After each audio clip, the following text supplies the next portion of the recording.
제가 움직이니까 화면이 막 땡겼다 늦췄다 막 이러는 거예요. 얘가 저 거리 잡으려고요. 저 움직이는 것 때문에 그렇습니다.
네, 식사 맛있게들 하셨죠? 네. 제가 이제 서울서 온라인 강의를 하는 게 처음엔 참 이게 불편하고 싫었는데 지금은 너무 편안해요. 제가 왜 편안하냐면 목사님이랑 같이 이렇게 바이블에서 보면서 같이 하니까 너무 편안해졌어요. 제가. 예.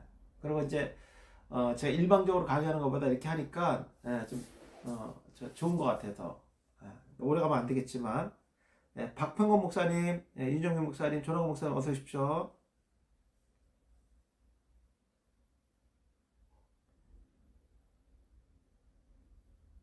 네, 박성환 목사님 감사합니다. 어서 오십시오.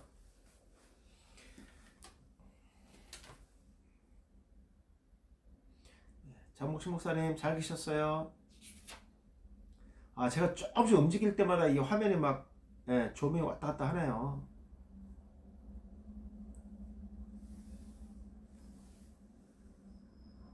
네.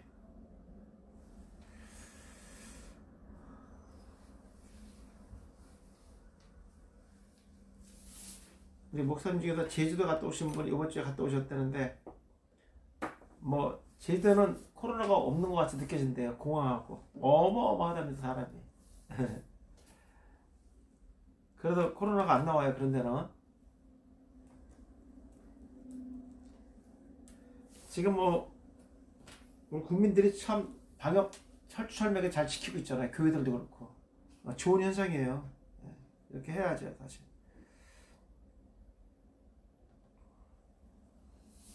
아, 목사님 설교 다 이게 출력하셨지요? 예. 없으신 분은 그냥 저거 막 예. 컴퓨터 보시면서 하셔야 되고요. 예. 보겠습니다. 첫 번째는 저 우편 강도에 대해서 한번 보겠습니다. 우편 강도. 저는 우편 강도에 대한 신앙의 정체성에 대해서 좀 접근했거든요, 제가요. 예, 그걸 가지고 좀 했기 때문에 우리가 뭐 소위 알고 있는 그 우편 강도가 고백했던 거, 주여 당신이 나라에 임하실 때 나를 기억하옵소서.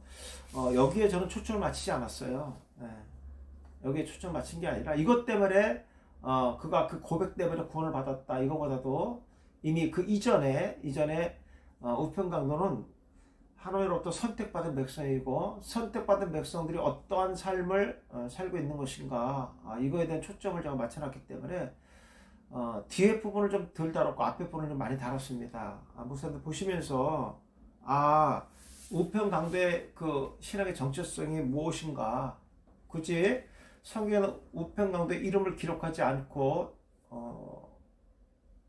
이렇게 나타나는 그 신앙을 보면서 하나님께서 우리에게 주는 메시지가 이런 것들이구나 하는 것을 좀 아시게 될 겁니다. 한번 볼까요? 누가복음 23장 39절 43절입니다. 오늘 제가 요거는 설명을 좀 많이 하고 문법을 좀 많이 다루면서 갈게요. 자, 예수님은 모든 사역이 끝이 지나가고 있습니다. 그것은 십자가의 완전한 사역이며 하나님의 뜻을 이루기 위하여 이 땅에 오셨고 그 마지막 순종이 십자가의 죽음이었습니다. 요건 제가 누차 말씀을 드렸어요. 예수 십자가의 죽으심은 마지막 순종이다. 그러면 본질의 순종은 뭐냐? 하나님이신 예수 그리스도가 성육신하여 이 땅에 오셨다는 거. 이것도 아버지의 순종이고 아버지의 명예를 높여주는 것이고, 그리고 예수의 십자가의 죽으심은 마지막 순종의 완성을 얘기하는 겁니다. 네. 자, 예수님은 이 땅에서도 환영받지 못했습니다.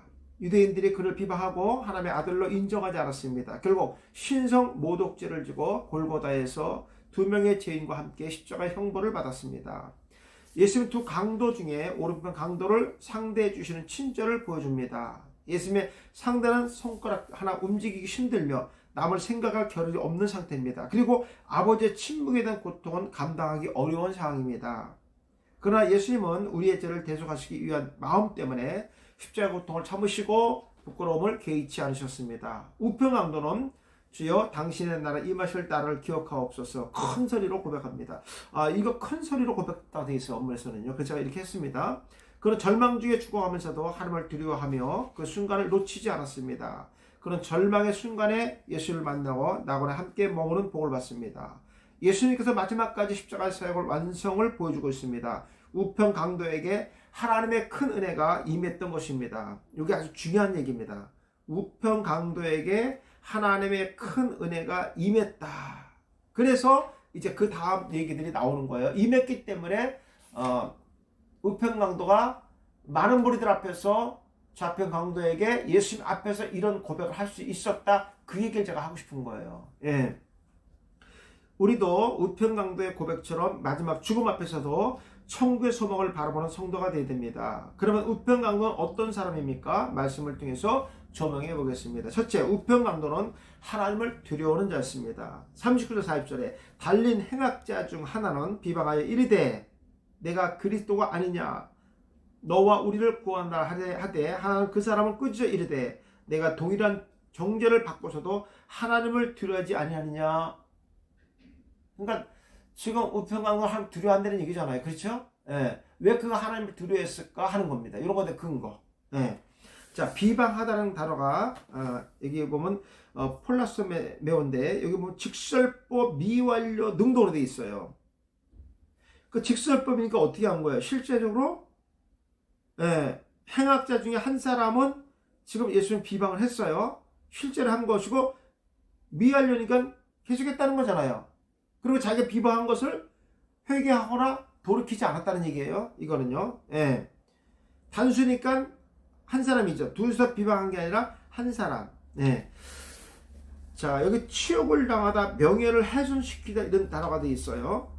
자, 예수님의 좌우에 못 박힌 두 죄수 중에 한 명이 예수님을 향하여 실제적인 중성 모략을 하고 있습니다. 내가 그리스도가 아니냐라는 것입니다.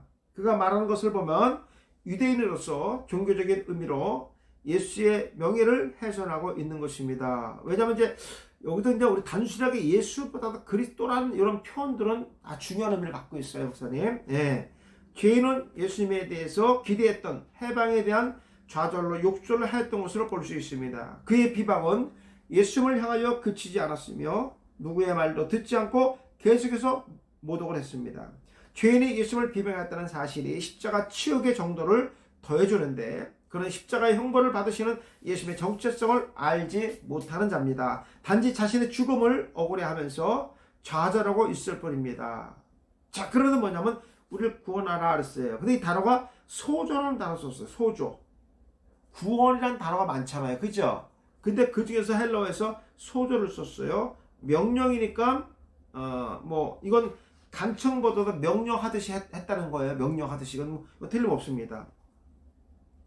자, 그런데 이 구원은 목사님 뭐냐면 해를 받지 않게 해달라는 거예요. 해를. 성함을 어떤 자기 이름이 그대로 존속되기를 원한다는 얘기예요. 뭐 구원과 관계없이 자기가 그냥 해를 받지 않고 네가 정말 이대로 왕이면은 이렇게 해달라는 거야. 그렇다면 그렇게 해달라는 얘기죠. 자, 죄인은 예수님을 향하여 명령하듯이 너와 우리를 구원하라고 말하고 있습니다. 그가 사형을 당할 정도라면 무력적인 독립투쟁가 중에 한 사람이었을 가능성이 높으며 정적인 메시아를 기다렸을 것입니다. 우편 강도가 그를 향하여 정당한 벌을 받고 있다고 진술하는 것을 보면 알 수 있습니다. 그 정도의 벌을 받아야 되는 거잖아요, 목사님. 그 정도의 죄가 되기 때문에 이 정도의 벌을 받는 거거든요. 그가 요구하는 구원은 단지 자신이 받는 형벌에 대한 해를 받지 않기를 위한 것입니다. 영혼 구원에 대한 생각과 필요를 느끼지 못하는 자입니다. 왜냐하면 소조가 그런 단어이기 때문에. 구원과 관계없는, 예수님을 향하여 비방하는 죄인은 구원을 받지 못해 백성을 상징하고 있습니다. 그는 생명책에 이름이 빠져 있는 자이며 복음의 빛이 가장 가까이 있음에도 그 빛을 볼 수 없는 자이며 단지 자신의 육신을 위하여 살았으며 주님과 영혼 구원에 대하여 생각하지 못하는 어리석은 사람입니다. 자, 그랬더니 이제 어떻게 합니까? 꾸짖었다 했습니다. 누굽니까? 그 중 한 사람, 우편강도지요. 에피티마오입니다. 자, 분사, 현재, 능동, 이거 시켜서 한 게 아니죠.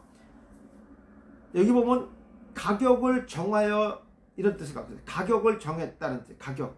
그러니까 뭔가 계수했다는 얘기잖아요. 꾸짖었다는 것은 이미 자신의 죄를 알고 있다는 얘기예요. 예수님을 비방하던 행악자에게 우편강도는 십자가에서 그를 책망합니다. 우편강도가 행악자를 꾸짖었다는 것은 자신의 죄악을 스스로 깨달았다는 것입니다. 저는 이런 걸 얘기하고 싶은 거예요, 지금요. 우편강도의 정체성.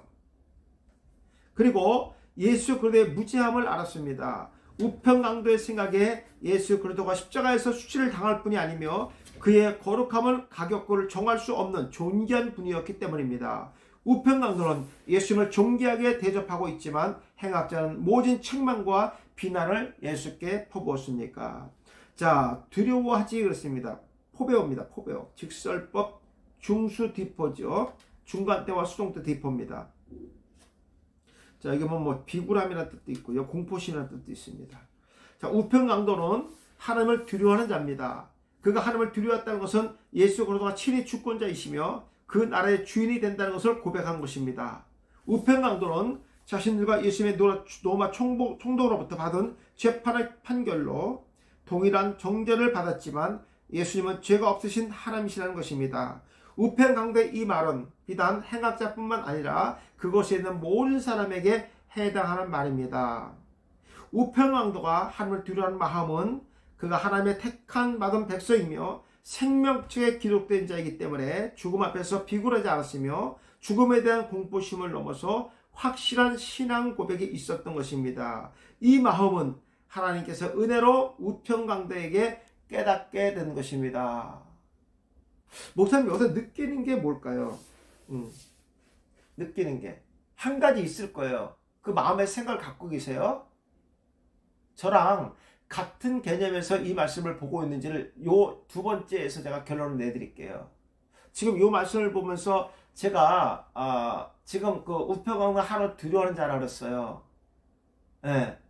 그리고 지금 요 본문 하나만 가지고도 지금 이러한 우편강도가 얘기했던 이 말씀을 왜 성경에 기록하고 있을까 하는 것을 좀 생각하고 계세요. 두 번째 보니까 우편강도는 예수님의 정체성을 알았습니다.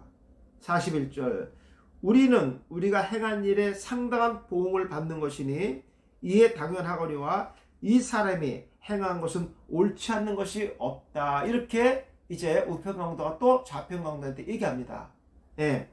자, 우리가 행한 것 플러스입니다. 자, 여기 보면 1인칭 복수잖아요. 그죠? 1인칭 복수입니다. 그러니까 지금 좌편강도와 우편강도의 행한 일에 대해서 복수로 나타나고 있죠. 넘겨보세요. 자, 우편강도와 행악자는 과거로부터 지금까지 계속해서 죄 가운데 살아온 사람입니다. 그들의 행동은 오직 자신을 위한 악한 것이며 욕심과 악한 행동으로 가난한 이웃의 것을 탐하고 이권을 위한 것이었으며 오직 세상의 삶을 위해서 분주하게 살아온 사람입니다. 우리가 이 강도라는 것을 우리식의 개념으로 강도 정도의 이 죄는 약한 것으로 보지만 이것이 뭐 십자가에 달려 죽을 만큼의 중죄냐 이렇게 생각할 수 있어요. 근데 이제 우리가 이제 율법에서 봤을 때는 남의 것을 탐하는 것은 우리가 단순하게 물건의 개념만 보면 안 돼요. 십계명에서도 그 탐하는 게 누가 들어갑니까? 이웃의 아내가 들어가잖아요. 그렇죠? 물론 그만큼 이웃의 아내들은 여자들은 물건 취급을 받았기 때문에 그런 건 틀림없습니다. 그러나 이 강도, 오른편 강도는 강도의 개념은 중죄입니다. 그것이 뭐 어떤 죄든 따라 중죄의 의미를 갖고 있다는 것을 기억하시고요. 자, 행악자들은 도덕적 가치가 상실하고 주술적인 행위로 이웃을 배반하고 세상과 자신의 관계를 저버리고 살아온 자들입니다. 예수님에 대한 소문은 들었지만 받아들이지 못하고 관심을 가지지 못한 자들이며 지금까지 창조의 목적에서 벗어난 삶을 살았으며 오직 악한 것이 참다운 삶일 줄 알고 살아온 미련한 자들입니다. 자, 그래서 이제 우리가 받는 것이라고 얘기합니다. 여기 이제 아폴 람보라고 되어 있죠. 이거 합성어입니다. 아포, 몸으로부터 람바노, 취했다, 빼앗았다, 감당해야 된다, 기다린다, 이렇게 갖고 있습니다. 우편 강도는 총도로부터 형벌을 받은 것에 대해서 자신들의 죄를 확실하게 받아들이고 있습니다. 그들의 죄는 스스로 지은 것이며 환경과 상황의 구애를 받지 않았으며 오직 악한 생각과 행동으로 죄를 지은 것입니다. 우편 강도는 자신이 지은 죄와 행악자의 형벌에 대한 마땅한 것을 규정하고 있습니다. 그러나 문맥상으로 예수님의 언급은 대대적으로 강조하고 있습니다. 우편 강도는 예수님의 소문을 잘 알고 있었던 사람인 듯합니다. 그는 예수님이 전한 말씀과 행동에 옳지 않는 것이 하나도 없다고 고백하기 때문입니다. 이거 한 거 사실이잖아요. 자, 그 다음에 이 사람이 행한 거, 지금 예수님에 대해서 얘기하는 겁니다. 단수로 돼 있죠. 단수. 자, 우편강도가 행한 악한 것은 자신의 이익을 위한 것이었다면 예수님이 행한 사역은 자신을 위한 것이 아니며 오직 하나님의 뜻을 성취하기 위한 것이며 생명책에 기록된 모든 자를 위한 일이었습니다.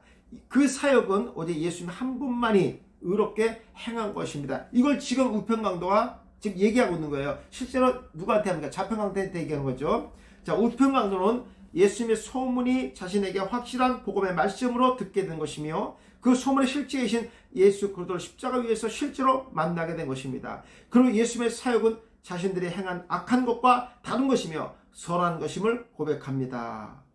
보세요. 여기서 잠깐 멈출게요. 제가요. 지금 제가 아까 첫 번째 말했던 그가 예수님을 두려워하는 사람이라고 얘기하면서 지금 이 대화는 십자가상에서 지금 우리가 단순하게 예수님을 한 다리 건너뛰어서 왼편 강도와 대화를 나누는 것이다, 이렇게 보시면 목사님들 구속사적인 큰 그림은 그릴 수 없는 거예요. 우리가 이렇게 보셔야 됩니다. 저는 지금 이 부분을 많이 부각시키고 싶어요. 우편 강도에 대한 얘기를. 그냥 마지막 했던 그 고백이 중요한 것이 아니라 지금 우편 강도와 좌편 강도와 대화하는 이 내용에 대해서 저는 핵심을 말하고 싶은 거예요. 우리 단순하게 좌편 강도에게 지금 마지막 죽으면서 자기 얘기를 하는 것 같지만 목사님, 그거 더 큰 의미가 있어요. 물론 이 말씀 속에 그가 고백하는 것 중에서 자신의 회개가 드러난 건 틀림없는 거고요. 또 하나, 거기는 예수님과 그 십자가 달린 좌편 우편에 있는 세 사람만 있는 게 아니잖아요. 그렇죠? 그 십자가 앞에 많은 무리들이 있잖아요. 그렇죠? 그들 앞에서 뭐를 얘기하는 거예요 지금요?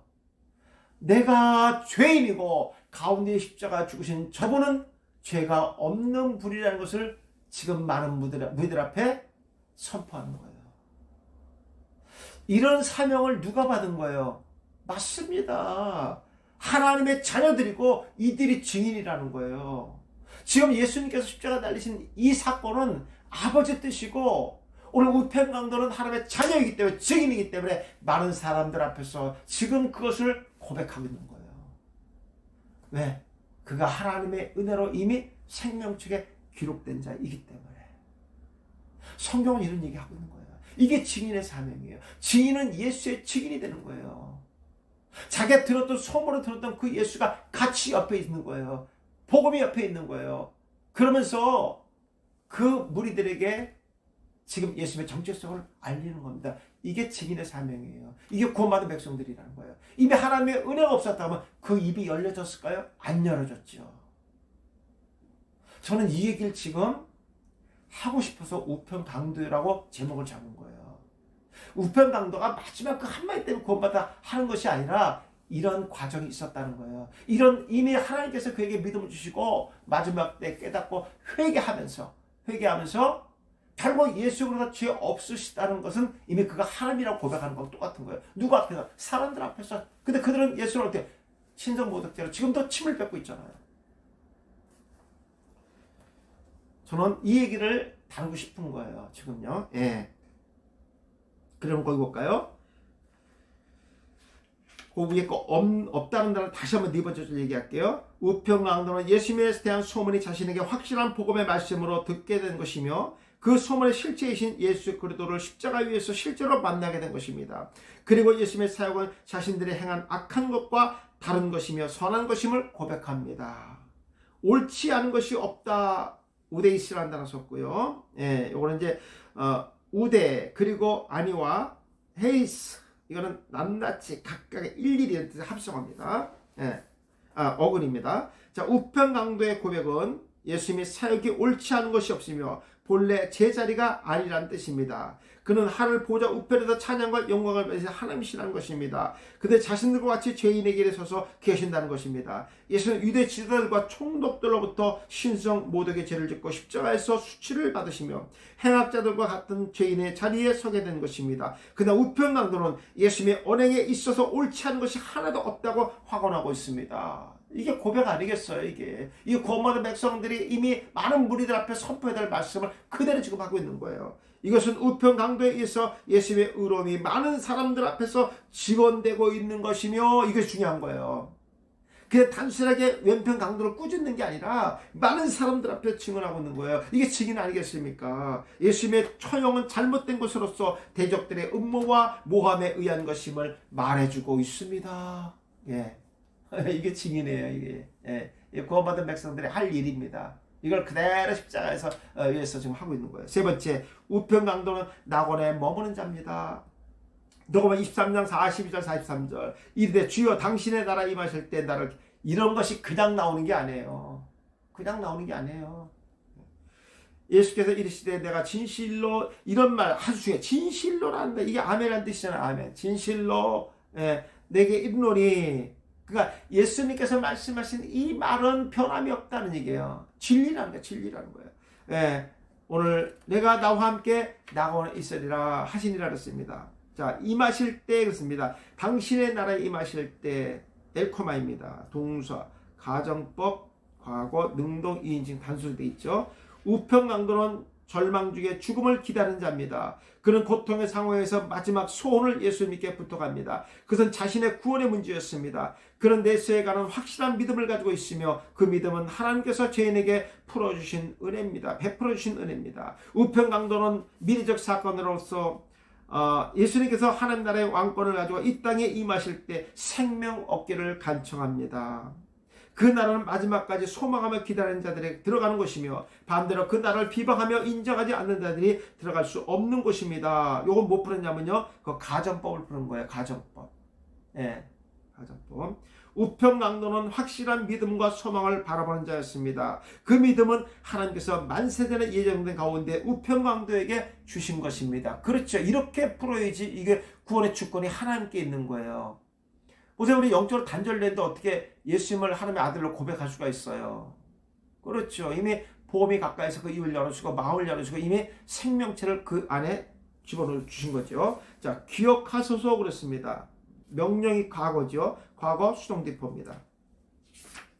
우편강도는 하나님 나라의 임재를 확신하며 하나님께 간청을 드리고 있습니다. 그러나 그의 고백은 하나님께서 은혜를 베풀어 주시고 믿음을 주셨기 때문입니다. 그가 예수님께 간청을 드리지만 기억하는 주체는 예수 그리스도십니다.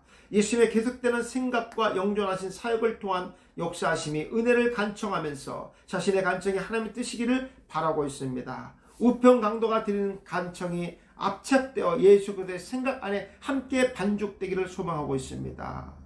예, 이게 사실 뭐 여기 이제 뜻이 마사오마이가 뭐 반죽하다, 무엇을 압착한다는 뜻이에요. 사실 이게 이제 신학적인 용어로 한마디 그걸 연합이라는 거죠. 연합. 네, 연합이라는 겁니다. 그리고 그의 뜻이 십자가에 된 예수 그리스도 안에 머물기를 바라고 있습니다. 연합이죠, 연합. 그러니까 예수 안에 있는 거, 연합. 자, 나와 함께 메타입니다. 여기 속격으로 되어 있죠. 소유격입니다. 자, 좌편의 행악자가 비난할 때 침묵하셨던 예수님께서 우편강도의 간청에 반응을 보여주십니다. 제가 늘 말씀드리잖아요. 하나님의 관심은 구원받은 백성들에게만 있다는 것. 그리고 구원받은 백성들의 물음에 답하시는 분이 예수 그리스도십니다. 멸망받을 자는 관심이 없다니까요. 예수의 우편 강도를 향하여 진실로 내가 이르노니 말씀하신 것은 진리로 아멘 그러하다 변함이 없다 이것이 진리다 이 의미로 확신시켜주는 응답이었습니다. 예수님은 우편 강도와 더불어 동행하시면서 낙원에 함께 할 것을 말씀합니다. 우편 강도는 예수 그리스도 안에 속한 자이며 이게 속격이니까 예수 그리스도 안에 속한 자이며 그의 모든 죄가 사함받고 천국의 백성으로 살아갈 것입니다. 지금까지 땅에서의 삶은 회복할 수 없는 죄인이요 인정받을 수 없는 악한 강도였으나 그가 예수 그리스도를 마지막 십자가에서 만나고 회복되어서 새로운 삶을 살아가게 된 것입니다. 오늘 그 낙원에 있을 것이다. 파라데이소스라는 단어를 썼습니다. 역격 남성 단수입니다. 이거는 이제 정원과 같은 어떤 이런 동사를 얘기하는 겁니다. 오늘 내가 나와 함께 낙원에 있으리라 예수님의 말씀은 사제의 약속이며 영혼의 회복을 의미하고 있습니다. 낙원은 담을 두는 동산으로서 제한된 공간을 의지하며 생명책에 기록된 자들의 공간입니다. 그렇죠. 이것은 에덴 동산의 회복을 의미하며 아담과 하와가 쫓겨난 그 땅으로 다시 들어간다는 의미입니다. 낙원은 죽은 자의 영이 머무는 곳이며 장소적인 의미는 아닙니다. 죽은 자의 몸은 무덤에 있고 영만 존재하는 곳입니다. 주님이 재림하실 때 구원받은 백성은 영원한 몸으로 회복되어 영원한 천국에 들어가는 것입니다. 예수는 우편강도에게 그 나라를 허락하며 즉각 낙원에 들어갈 것을 약속합니다. 그 낙원의 주인도 예수 그리스도이시기 때문에 그가 허락하신 것입니다. 그렇죠. 제가 베레시트에서 그거 기억나세요, 목사님?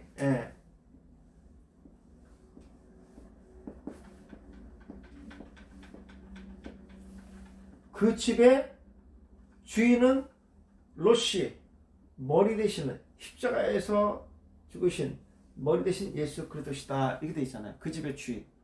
그렇죠? 근데 아담과 하와가 불쌍한 집에 쫓겨났잖아요. 그러니까 그 집에 들어가려면 머리 대신 예수 그리스도가 허락해 들어가는 거예요. 근데 오늘 우편강도에 허락해 줬잖아요. 그 얘기하는 거예요. 지금 이 얘기하는 거예요. 단순하게 오늘 밤 당신이 머무는 그 땅에 나를 기억하달라고 했던 이 말보다 더 중요한 것은 그 전에 많은 무리들 앞에 증인의 역할을 감당했잖아요. 그죠? 구원받은 백성들의 참모습을 드러냈잖아요. 이미 그는 이런 고백하기 이전에 이미 하나님께서 그를 먼저 선택해 주셨다는 거예요. 그러니까 그가 이런 고백할 수 있었던 거예요. 그런데 자편강도 어땠습니까? 단순하게 구원의 문제를 요구했던 것이 아니라 자기 인생 육신의 문제만을 구했던 사람이라는 거예요. 이것이 다르다는 거예요. 그런 자에겐 예수는 반응하지 않습니다. 왜? 예수는 그런 자를 위해서 죽는 게 아니기 때문에 오늘 우편강도와 같이 예수의 복음의 증인이 되는 자를 위해서 죽기 때문에 예수님이 그에게 반응하신 거예요. 그리고 그에게 오늘 나와 함께 낙원에 있을 거라고 다시 그 집에 들어올 속격 소유자라는 것을 인정하는 거예요. 지금 예수님께서요. 예.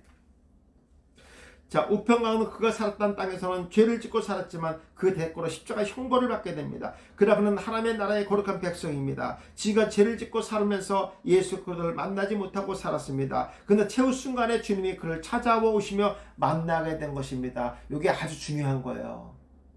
여러분, 만약에 이거를 정말 마지막에 운 좋게 오늘 이 우편강도에 예수를 만났다 이러면요, 또 운 좋은 건 또 뭡니까? 운 좋은 거는요.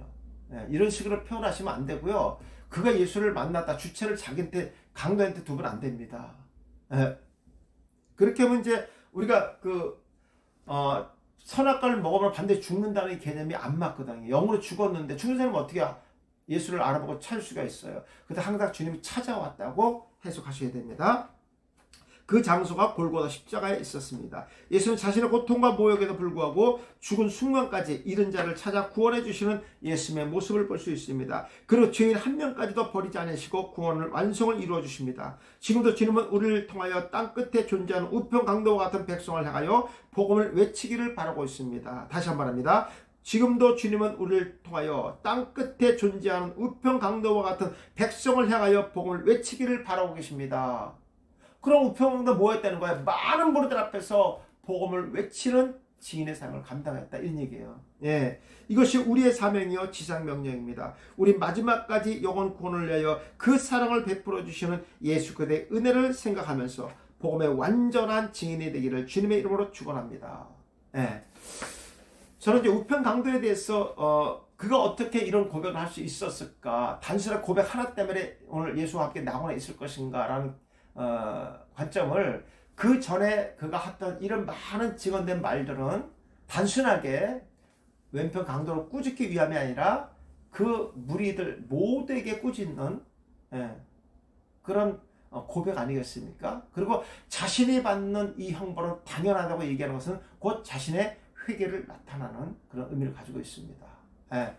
뭐 우리가 이제 이 낙원의 개념도 목사님 좀 많이 설명했었어요.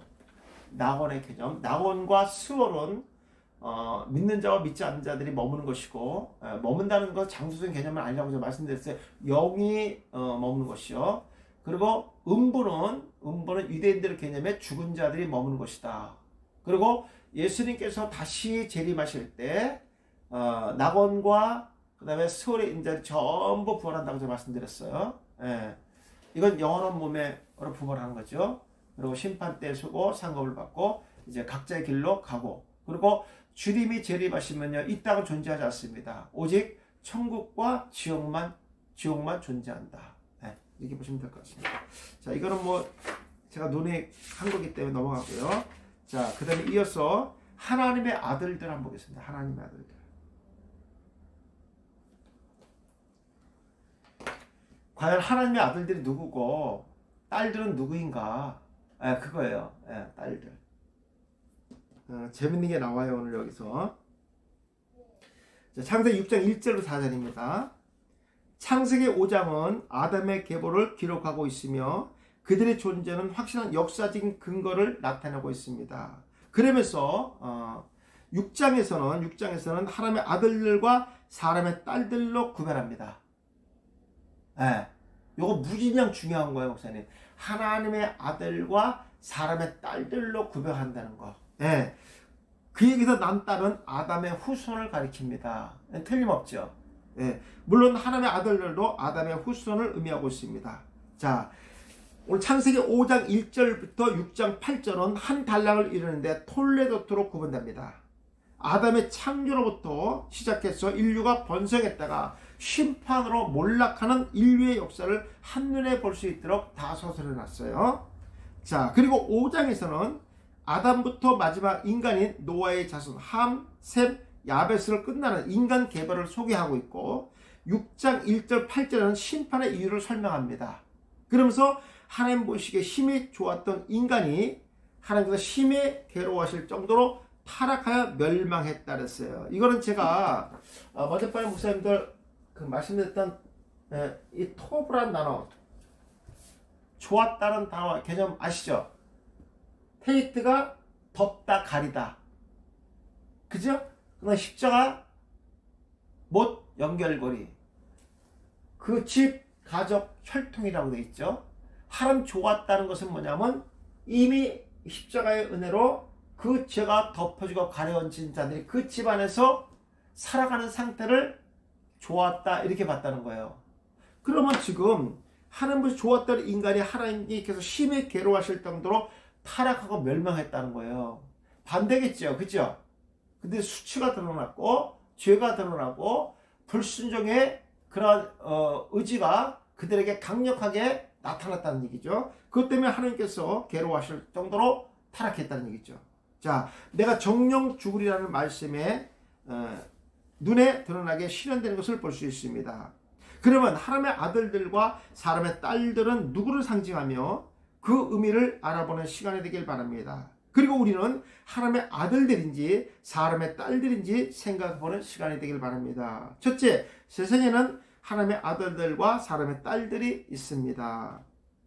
6장 1절 2절 사람들이 땅 위에 번성하기 시작할 때 그들에게서 딸들이 나니 하나님의 아들들이 사람의 딸들의 아름다움을 보고 자기들이 좋아하는 모든 여자를 아내로 삼았다 그랬습니다.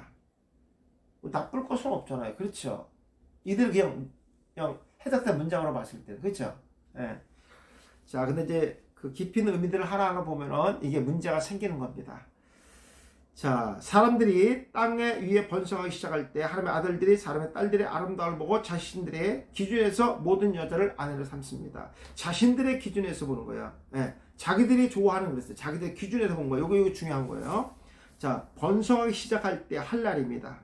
10필 완료 3인칭 남성 단서로 되어 있죠. 자, 번성하기 시작할 때 부정하게 하다, 뭐 수치를 나가다, 배반하다 이런 뜻도 있어요. 하나님께서 인간을 창조하시고 그들에게서 축복을 통하여 창조의 시작을 알립니다. 생육하고 번성하여 땅에 충만하라. 자, 요거 뭐냐면요, 요 말씀을 하실 때 누가 있었냐면요, 아담과 하와가 있었습니다. 충만하라는 것은 번식을 얘기하는 거예요. 그래서 번식은요, 하나님께서 정확하게 성경에서 남자와 여자를 통해서 번식하게 했어요. 맞죠, 목사님? 맞죠? 그럼 남자와 남자가 번식하는 게 성경에 배반하는 거예요? 성경을 따르는 거예요? 배반이죠? 네. 남자와 남자, 여자와 여자끼리는 여러분 충만할 수 없어요. 번식할 수가 없어요. 네. 그것은 하나님께 허락한 게 아니에요. 아담과 하와, 남자와 여자가 있을 때 하나님께 이 명령을 주시고 이 복을 주셨단 말이에요. 그러면 이대로 하지 않는 것은 대적하는 거잖아요. 복을 거부하는 거잖아요. 하나님의 초청에 거부하는 거잖아요. 그러니까 우리가 동성애를 거부하는 것이고 그러는 거죠. 예. 성경에 입에대는 게 너무 많으니까, 이것뿐만 아니라 너무 많으니까. 자, 이것이 인간에게 축복의 결과를 말해주고 있습니다. 하나님의 축복은 부정하거나 취소되지 않으며 영원하며 거룩한 것입니다. 하나님의 창조의 역사하심은 삼위일체이신 하나님께서 함께 이루시고 그 중심에 예수 그리스도를 예정하셔서 아담과 함께 시작하셨습니다. 그리고 하나님의 인간의 타락을 알고 계셨으며 예수 그리스도를 통하여 회복하심을 계획하십니다. 페르시 쪽에 있었잖아요, 아까. 그죠? 답은 예수 그리스도께서 십자가에 대속하심으로 인간의 모든 죄와 수치를 담당하시고 꿰찌르는 고난을 통하여 회복의 역사를 이루어 주십니다. 자, 딸들이 나는데, 그래서 딸들이 나는데 이렇게 나 있어요. 동사, 푸알, 그렇죠? 완료,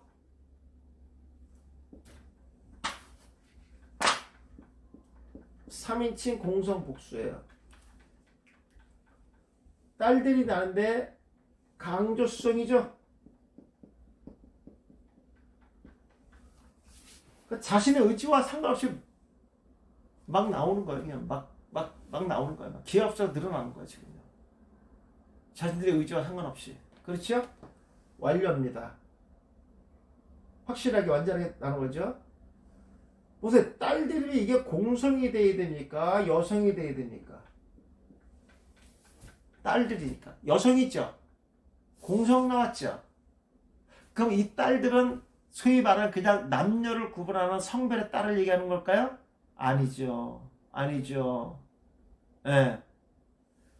세상의 딸들은 어떤 의미냐면요, 딸은 수동의 의미잖아요. 그죠? 공성이라는 건 남녀를, 여기서 하나님의 아들과 아들의 부류와 세상의 딸들의 부류를 들어가는 남녀들 얘기하는 거예요. 남녀. 뒤에 이제 결론이 나옵니다. 근데 그것이 복수예요. 복수. 어떻게 태어나? 강조 수동으로 태어난다고 돼 있어요. 여자를 지칭하는 게 아니죠. 남녀를 지칭하는 게 아니잖아요. 그렇죠? 어떤 세상의 딸들을 상징하는 부류의 남자 여자들 얘기하는 거예요. 보겠습니다. 아담의 타락 이후에 그들이 사는 땅에서 사람이 번성하기 시작합니다. 그때 그들에게서 딸들이 났습니다. 그 딸들이 태어나는 것을 막을 수 없습니다. 왜? 강조 수종이기 때문에 막을 수 없는 거예요. 이거는요. 강력하게 외형부터 영향을 받는 거니까. 하나님의 아들보다 더 많은 세상의 딸들이 태어납니다. 그렇죠. 예, 강조 수종을 끼어 없앤다고 복수니까. 그 딸들은 가인의 혈통에 불경건한 자녀들을 의미합니다. 누구라고요? 가인의 혈통, 셈의 혈통과 가인의 혈통을 얘기하는 거예요. 지금 이 얘기는요. 예. 자, 하나님께서 인간에게 내리신 생육하고 번성하여 땅에 충만하라 첫 번째 축복의 의도는 경건한 자들과 함께 하라는 거예요. 경건한 자들과. 예. 남자와 남자끼리는 경건치 못한 거예요. 여자와 여자의 결합은 경건치 못한 거예요. 그러나 하나님의 아들들은 세상의 딸들과 함께하는 불순종의 죄를 짓게 됩니다. 그 딸들을 통하여 인류의 어떤 위기가 시행되었다는 의미를 함축하고 있습니다. 왜 그렇습니까? 그러고 나서 노아 홍수가 있었잖아요. 예. 지금 그 얘기하는 거예요. 지금 노아 홍수의 그 원인은요, 120년 기간 동안에 하나님의 아들과 딸들 속에서 그 죄가 지금 드러나고 싹이 트고 있다. 그런 얘기예요, 지금요. 그 얘기하는, 이 문제 때문에 노아 홍수의 심판이 내려진 거예요. 그것이 뭔가를 제가 지금 풀어드리는 거예요. 왜 노아 홍수냐? 왜 세상에 악이 가득했다고 했는가? 악독이 가득했, 그게 뭔가? 그게 어디에 나면 하나님의 아들들과 세상의 딸들에서 나왔다는 거예요. 그럼 그게 뭔가를 알아야 될 거 아니에요, 우리가. 그죠? 그것 때문에 심판한 거예요. 그러면 구약의 예표 그림자잖아요. 신약도 똑같이 그 문제 때문에 심판하시겠다는 거예요, 지금요. 이 문제 때문에 심판하겠다고요. 120년 동안 하나님의 아들과 딸들이 어떤 죄를 지었는지 제가 낱낱이 풀어드릴게요. 그럼 이 시대에도 하나님의 심판의 때가 이것 때문에 온 줄 아셔야 돼요. 이걸 제가 접목시켜 드릴게요. 정확하게 나옵니다, 우선 이게. 자, 자기들이 좋아하는 하바릅니다. 선택, 결정 이렇습니다. 하나님의 아들들은 딸들의 외견상의 미모를 유심히 보고 기뻐하며 바람직하게 바라보았다는 것입니다. 하나님의 아들들은 구원받은 백성을 상징하며 셋 계통의 자녀들입니다. 결국 하나님의 아들들은 세상의 딸들의 외모와 성격만 보고 그들의 영성과 하나님의 향한 신앙은 전혀 고려하지 않고 선택합니다. 하나님의 아들들의 선택은 시간이 흐르면서 계속해서 세상의 딸들의 겉으로만 드러나는 아름다움에 빠져서 즐거워하며 하나님을 잊어버리고 결국 세상의 딸들을 선택하며 딸들이 기뻐하는 삶을 따르며 살아갑니다. 자, 아내로 삼을 때 라카오입니다. 라카오. 즉시, CW, 즉시 삼았겠죠. 예, 빼앗아 오듯이, 예, 보복하다는 단어, 꾸몄다는 단어 아주 중요합니다. 보복하다, 꾸몄다. 자, 하나님의 아들들은 세상의 딸들을 아내로 삼는데 즉시 취했습니다. 이미 모든 조사가 끝나고 세상의 딸들에게 매료되어 있기 때문입니다. 더 이상 시간 끌 필요가 없어진 것입니다. 그래서 계속해서 자신의 아내로 삼기로 작정하고 남들에게 빼앗기지 않으려고 움켜쥐듯이 잡아서 자신들의 마음에 드는 여자를 아내로 취했던 것입니다. 하나님의 백성들은 먼저 하나님을 섬기는 자와 결혼을 해야 한다고 했습니다. 그렇지 않으면 자신의 신앙도 빼앗길 수 있습니다. 성경의 좋은 예가 바로 솔로몬입니다. 수많은 여자와 결혼 동맹을 하면서 아내를 얻었습니다. 그러나 하나님을 섬기는 여자가 아니라 세상의 우상을 섬기는 여자들이었습니다. 이들은 우상을 이스라엘에 가지고 들어와 이스라엘을 우상으로 물들여버리고 결국 솔로몬도 우상 앞에 제사하고 절하다가 하나님으로부터 심판을 받았습니다. 솔로몬의 이런 행동 때문에 이스라엘 나라는 북쪽과 남쪽으로 나라가 쪼개지고 말합니다. 우리가 걸어가신 하나님을 바라보며 살아야 됩니다. 세상에 혼합된 교리와 타협하며 그 유혹을 따라 살면 안 됩니다. 오직 믿음의 정절을 지키며 진리 안에서 하나님의 아들과 같은 신앙생활이 필요합니다. 예표 그림자를 보여준 거예요. 예, 세상의 딸들의 삶을 쫓아갔다는 거예요. 그들의 사상을 따라 살았다는 거예요. 누가? 하나님의 아들들이. 그리고 하나님은 그럼에도 불구하고 그들이 돌아오기를 120년을 기다렸지만 그들이 돌아오지 않음으로써 전부 심판합니다. 둘째, 하나님은 타락한 세상을 심판하시기에 120년을 기다립니다. 3절 여호와께서 이르시되 나의 영이 영원히 사람과 함께 하지 않. 하나님이 영원히 함께 하기를 원했잖아요. 예, 근데 안 하실 때는 죠. 이는 그들의 육신이 됨이라 그날 그날의 날은 120년이 되리라. 자, 함께하지 딘입니다. 딘. 함께한다는 통치한다. 통치. 예, 함께하다. 그리고 그들의 변론이 되겠다. 이런 뜻이거든요. 근데 하나님께서 그들의 통치가 안 되겠다는 얘기잖아요. 자, 하나님은 아담을 창조하실 때 먼저 흙으로 만드시고 생기를 그 코에 불어 넣으셨더니 사람이 생명이 되었다. 자, 사람은 0 플러스 6이 사람이에요.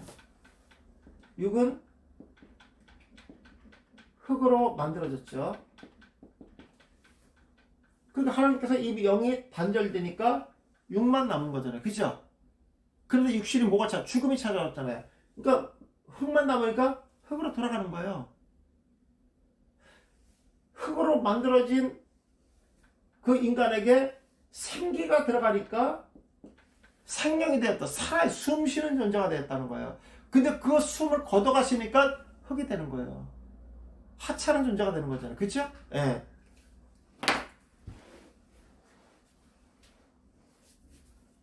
자, 여기 보니까 생명이 되었다는 것은 영과 육이 살아있는 존재가 되었다는 것입니다. 하나님 이 모습을 보시고 보기에 좋았다고 말합니다. 그리고 아담을 하나님 창조하신 에덴 동산에 살아가도록 두셨습니다. 인간의 타락과 하나님의 아들들의 세상의 딸들에게 빠져서 하나님을 바라보지 않았습니다. 그래서 하나님의 영이 그들과 영원히 함께하지 않으십니다. 결국 인간에게 영원히 회복할 수 있는 기회가 상실되었다는 것입니다. 하나님은 그들을 통치하지 않으시며 인간의 변론도 듣지 않겠다는 가장 부정을 나타내고 있습니다. 하나님의 선포는 모든 죄인에게 동일하게 적용됩니다. 그렇죠. 예. 자, 그들이 육신이 된다 해서 바사르입니다. 바사르. 살과 같이 신체의 한 부분을 다루는 타락한 몸이 되었다는 것입니다. 그 몸은 항상 죄를 짓게 되는 몸이 되었다는 것이며 영적으로 죽은 상태를 의미합니다. 아담은 최초의 하나님의 형상대로 창조되어 영혼을 지닌 상태에서 하나님과 밀접하게 교류하며 살았지만 영이 떠난 육체는 정욕에 따라 죄를 지으며 살아가는 존재가 되었다는 것입니다. 더 이상 그들에게 좋은 소식을 기대할 수 있는 자격이 상실됩니다. 그리고 하나님의 심판을 기다리는 존재가 되었음을 알려줍니다. 심판을 기다리고 회복을 기다리는 게 아니라 심판을 기다리는 존재가 됐다는 거예요. 그날 그들의 날 욥입니다. 인간에게 주어진 축복 중에 장수의 복은 하나님의 은혜였습니다. 그래서 무두셀라는 969세를 살았습니다. 다른 사람들로 무두셀라와 비슷하게 장수하며 살았으며 장수와 다사는 하나님의 수를 기하급수로 늘어나게 했습니다. 노아는 950세까지 장수하며 하나님의 은혜로 생각하며 살았지만 인간의 타락으로 홍수사건 이후에 아르박산 438세에 죽습니다.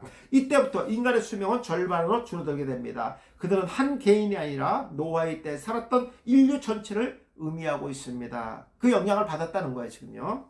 하나님께서 인간을 창조하신 목적은 찬양과 영광을 받기 위한 것이었습니다. 그러나 그들은 하나님의 말씀에 불순종하며 멀리했습니다.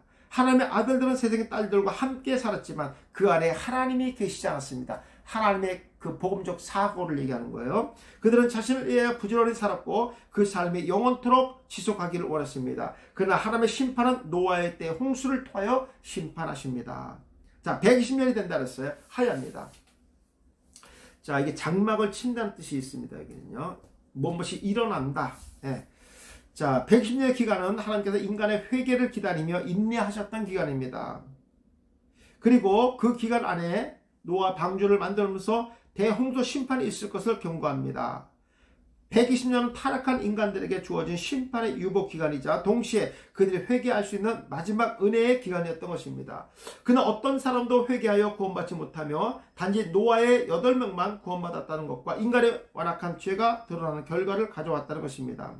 하나님의 심판은 즉시 이루어집니다. 하나님께서 더 이상 기다리지 않으셨습니다. 왜냐하면 노아의 8명 외에 따르는 자들이 없었기 때문입니다. 120년 이후에 하나님께서 노아를 통하여 계시하셨던 홍수 심판은 성취되었으며 인간의 불순종과 타락은 하나님의 심판을 받기에 충분했습니다. 인간이 타락한 그 땅에서 장막은 존재하지 않음을 상징합니다. 120년이 된다, 장막을 친다, 이 말은 장막을 칠 수가 없었다는 거예요. 예. 넘겨보세요. 이제 하나님의 아들들의 핵심이 세 번째 들어가 있습니다. 저는 이걸 혼합주의가 팽배한 시대를 갖다가 바로 하나님의 아들들이 세상의 딸들을 바라봤던 시대, 노아의 심판 이전 120년 기간으로 봤습니다. 근거를 볼까요? 우리 이제 이런 걸 한번 보셔야 돼요. 그 당시에 그 하나님의 아들과 딸들이 결혼하여 낳은 자식들의 네피림이잖아요. 그죠? 근데 그들이 용사를 알았어요. 근데 왜 그들이 지금은 한 명도 없을까요? 이 땅에 왜 없을까요? 왜 노아의 8명과 셈의 계통의 사람들만 존재할까요? 이런 거. 그걸 왜 구속사로 왔냐? 제가 그 얘기 말씀드리는 거예요. 네. 이게 무슨 의도를 갖고 있는 것인가? 네. 또 하나. 목사님, 우리 여기다 누가 문자 좀 넣어주세요. 노아의 홍수 이전까지 비가 한 번도 안 왔다는 성경 기절 어디 있나요? 비가 한 번도 온 적이 없다고 얘기한 거. 창세기 2장에 나오는 거 그 말씀이요. 비가 한 번도 내리지 않고, 그거는 우선 우리 잘 보셔야 돼요. 그거 제가 한번 봐드릴게요.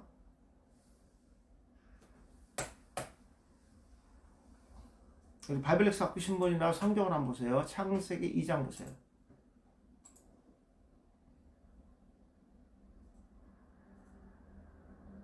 2장 6절인가요?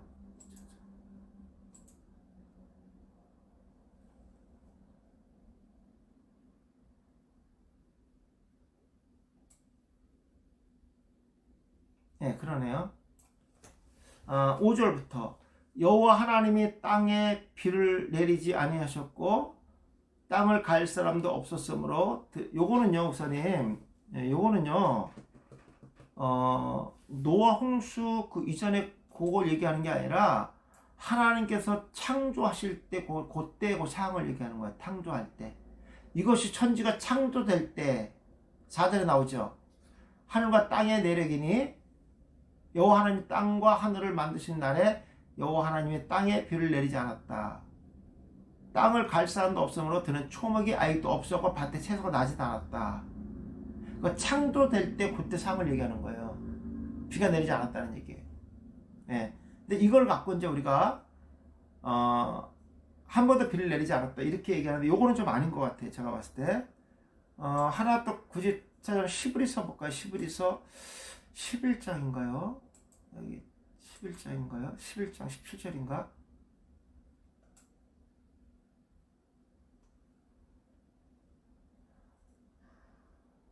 아닌데 이게 무슨 그 말씀이 있죠.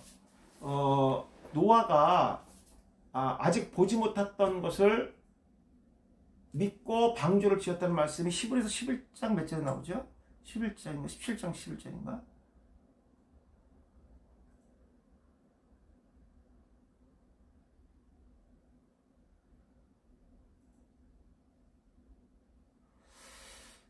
제가 이거 옛날에 한번 본 거라 지금 제가 무척 생각나서 지금 이걸 하는 거거든요.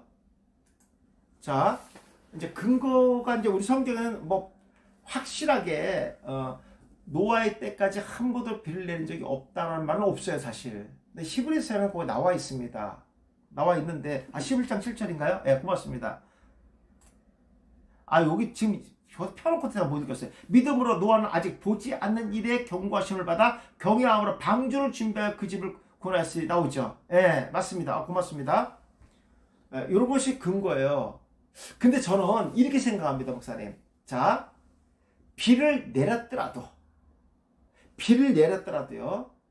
비가 왔더라도 하나님께서 이 우주 만물을 물로 심판하겠다는 이 자체를 믿었다는 노아의 믿음이 위대한 거 아니에요? 우리도 지금 비를 다 보고 홍수 다 봤어요. 근데 그 홍수가 전 우주를 다 덮을 것이다. 우리한테 이렇게 한다고 우리가 믿겠어요? 우리 본 적이 없는데 우리도. 그렇죠? 예.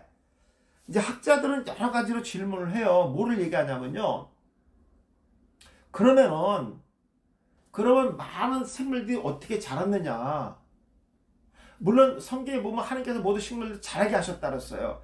근데 우리가 창세기에 보면요. 에덴에서 4개의 강줄미가 흘러내리잖아요. 그렇죠?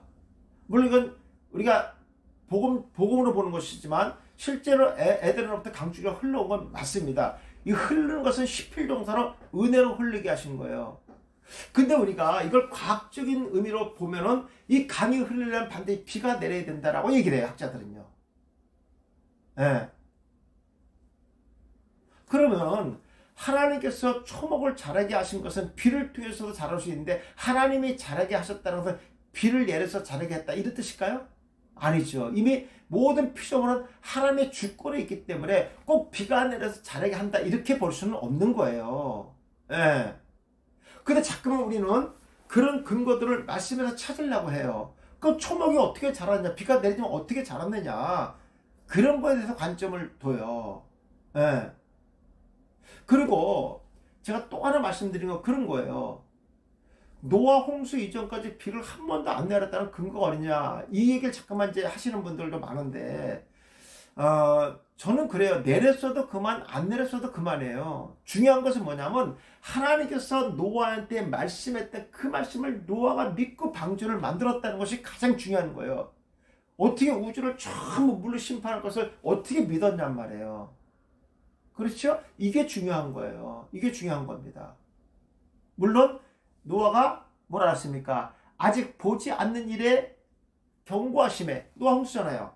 아직 본 적이 없는 것에 대해서 믿음으로 방주를 지었다고 얘기했거든요. 바로 이것이 핵심이라는 거예요. 지금 우리도 마찬가지입니다. 우리가 구름 타고 오는 사람 본 적이 없잖아요. 예. 근데 그것을 믿고 기다리는 거예요. 뭐가 같이? 마치 신부가 언제 올지 모르는 신랑이 반드시 올 것을 믿고 이것이 믿음이라는 거예요. 예. 이런 관점에서 보셔야 됩니다. 물론 제가 비를 내리지 않고 초목이 자란 것들은 성경에서 무수히 될 수 있어요. 우리 목사님끼리 가능하지만 원의 말씀을 모르고 구속사를 모르는 저들에게 암만 얘기다. 저는 과학적으로 목사이고 신학자이지만 과학적으로 입증되기를 원하지요. 성경에서 구약에 예표하는 구속의 의미가 무언지를 모르는 사람에게는요 말이 안 맞죠.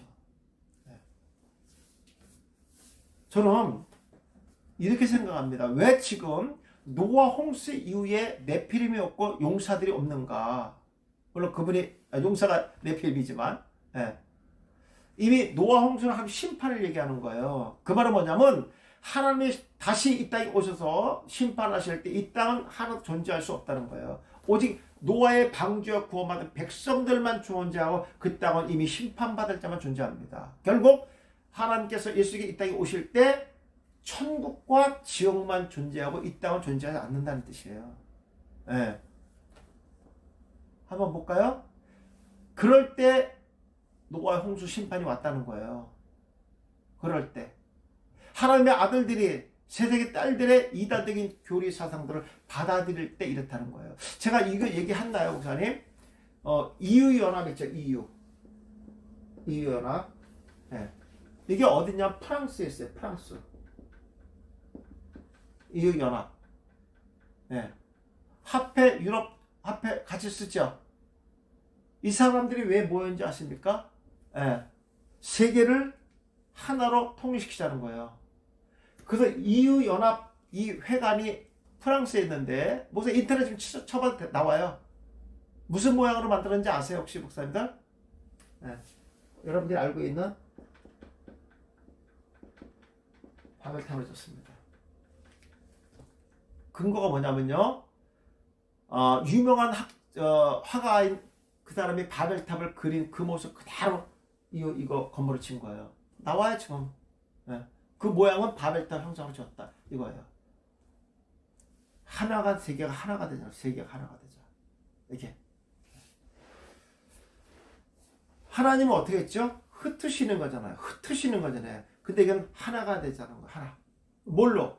교리적인 사상 갖고. 세계 전체를 하나로 모으는 자가 누굴까요? 계시록에서 적그리스도입니다. 적그리스도. 지금까지 전 세계가 한 가지로 아파했던 것이 없었잖아요. 그렇죠? 근데 지금은 하나가 있죠. 코로나죠. 코로나. 누군가가 이 코로나 이 백신을 갖고 흔들면요 하나가 될 수 있습니다. 지금 미국도 선거 부정 때문에 우리 한국과 똑같은 분위기들이 그대로 지금 조성되고 있습니다. 거기에 개입된 것이 중국이 개입됐다 또 나옵니다. 또 이 코로나 중국에서 나왔고, 그리고 그 전체를 지금 주장하는 것이 바로 프리메이슨이라고 제가 말씀드렸어요. 계시록 보사님 23일 입사를 합니다. 그 프리메이슨 계급이 목사님 다 어디서 왔냐면요, 그 메이시라 자체가 기둥을 쌓는 자라. 기둥을 쌓는 자. 바벨탑에 기둥, 거기에 계급이 있어요. 계급. 그래서 지금 뭐 하이클래스에 있는 전직 대통령들이나 이런 사람들이 다 거기에 들어가 있는데, 제일 상위 그룹에 있는 사람들이 이거 나와 있는 거니까 자료에다 나와. 휘진핑이라든지 빌 게이츠 같은 사람들이 상위 그룹에 있습니다, 목사님. 우리나라에도 보면 빌 게이츠가 문재인 대통령에게 뜬금없이 전화해서 방역 잘하고 있다고 칭찬하고 끊어버리죠. 그죠? 그분이 언제 우리 문재인 대통령을 봤다고 그런 전화를 할까요? 우선 이게 지금 하나님의 아들들이 세상의 딸들의 교리 사상을 하나로 이렇게 연합될 때 하나님 심판이 있었어요. 나는 이게 지금 현재 그대로 성경대로 흘러가고 있다고 보고 있습니다. 얼마 전에 소왕성 목사님이, 그분 통합 측 총회장이에요. 근데 본인이 마치 대한민국의 목사를 대표하는 것처럼 대한민국의 교회가 잘못했다고 사죄를 했어요. 나 그 사람 대표로 세운 적 없어요. 그리고 한국교회가 뭐를 잘못했는데요? 뭐를 잘못했는데요? 한국에서 대표하는 기관이요, 합동측 총회장이 아니에요. 한국에서 인정받은 기관은요, 한국 기독교 총회 한기총밖에 없어요. 이 한기총을 무너뜨리고 그 정체성을 세우지 않는 것 때문에 지금 이렇게 수치를 당하고 서광수 목사님 같은 분이 나와서 저렇게 헛소리를 하고 있는 거예요. 목사님, 이거 아셔야 되는 거예요. 저 사람 하나 앞에 무진장 죄를 진 거예요. 한국교회가, 목사님 교회도 지금 죄 졌어요? 무슨 죄를 졌는데요? 우리 죄 진 게 아무것도 없어요. 근데 마치 또 이웃의 사랑을 안 했다는 거야. 왜 사랑을 안 해, 우리가? 이 보통 문제가 아니에요, 이 사람이 지금. 그러니까 방역에 협조를 안 했기 때문에 사랑을 안 한 거라는 거예요. 어느 교회가 방역을 협조를 안 해요, 누가? 그러니까 이런 헛소리들이 나오고 있다니까요, 지금요. 예. 참 안타까운 거예요. 자, 제가 이제 결정적인 걸 좀 들어가려고 얘기하는 거예요. 자, 세 번째, 혼합주의가 팽배한 시대입니다. 창세기 6장에서 당시의 땅에는 네피림이 있었고 그 후에도 하나님의 아들들이 사람의 딸들에게 돌아와 자식을 낳았으니 그들의 용사라 고대의 명성 있는 사람이었더라, 이렇게 얘기합니다. 네피림인데 습격하는 자, 공격하는 자 있어요. 우선 제가 세 가지 얘기할 공통점 얘기해 보세요. 에서, 이스마엘, 니므롯. 공통점이 뭐예요? 누가 문자 남겨주세요. 에서, 이스마엘, 니므롯. 공통점 먼저 누가 올려주세요.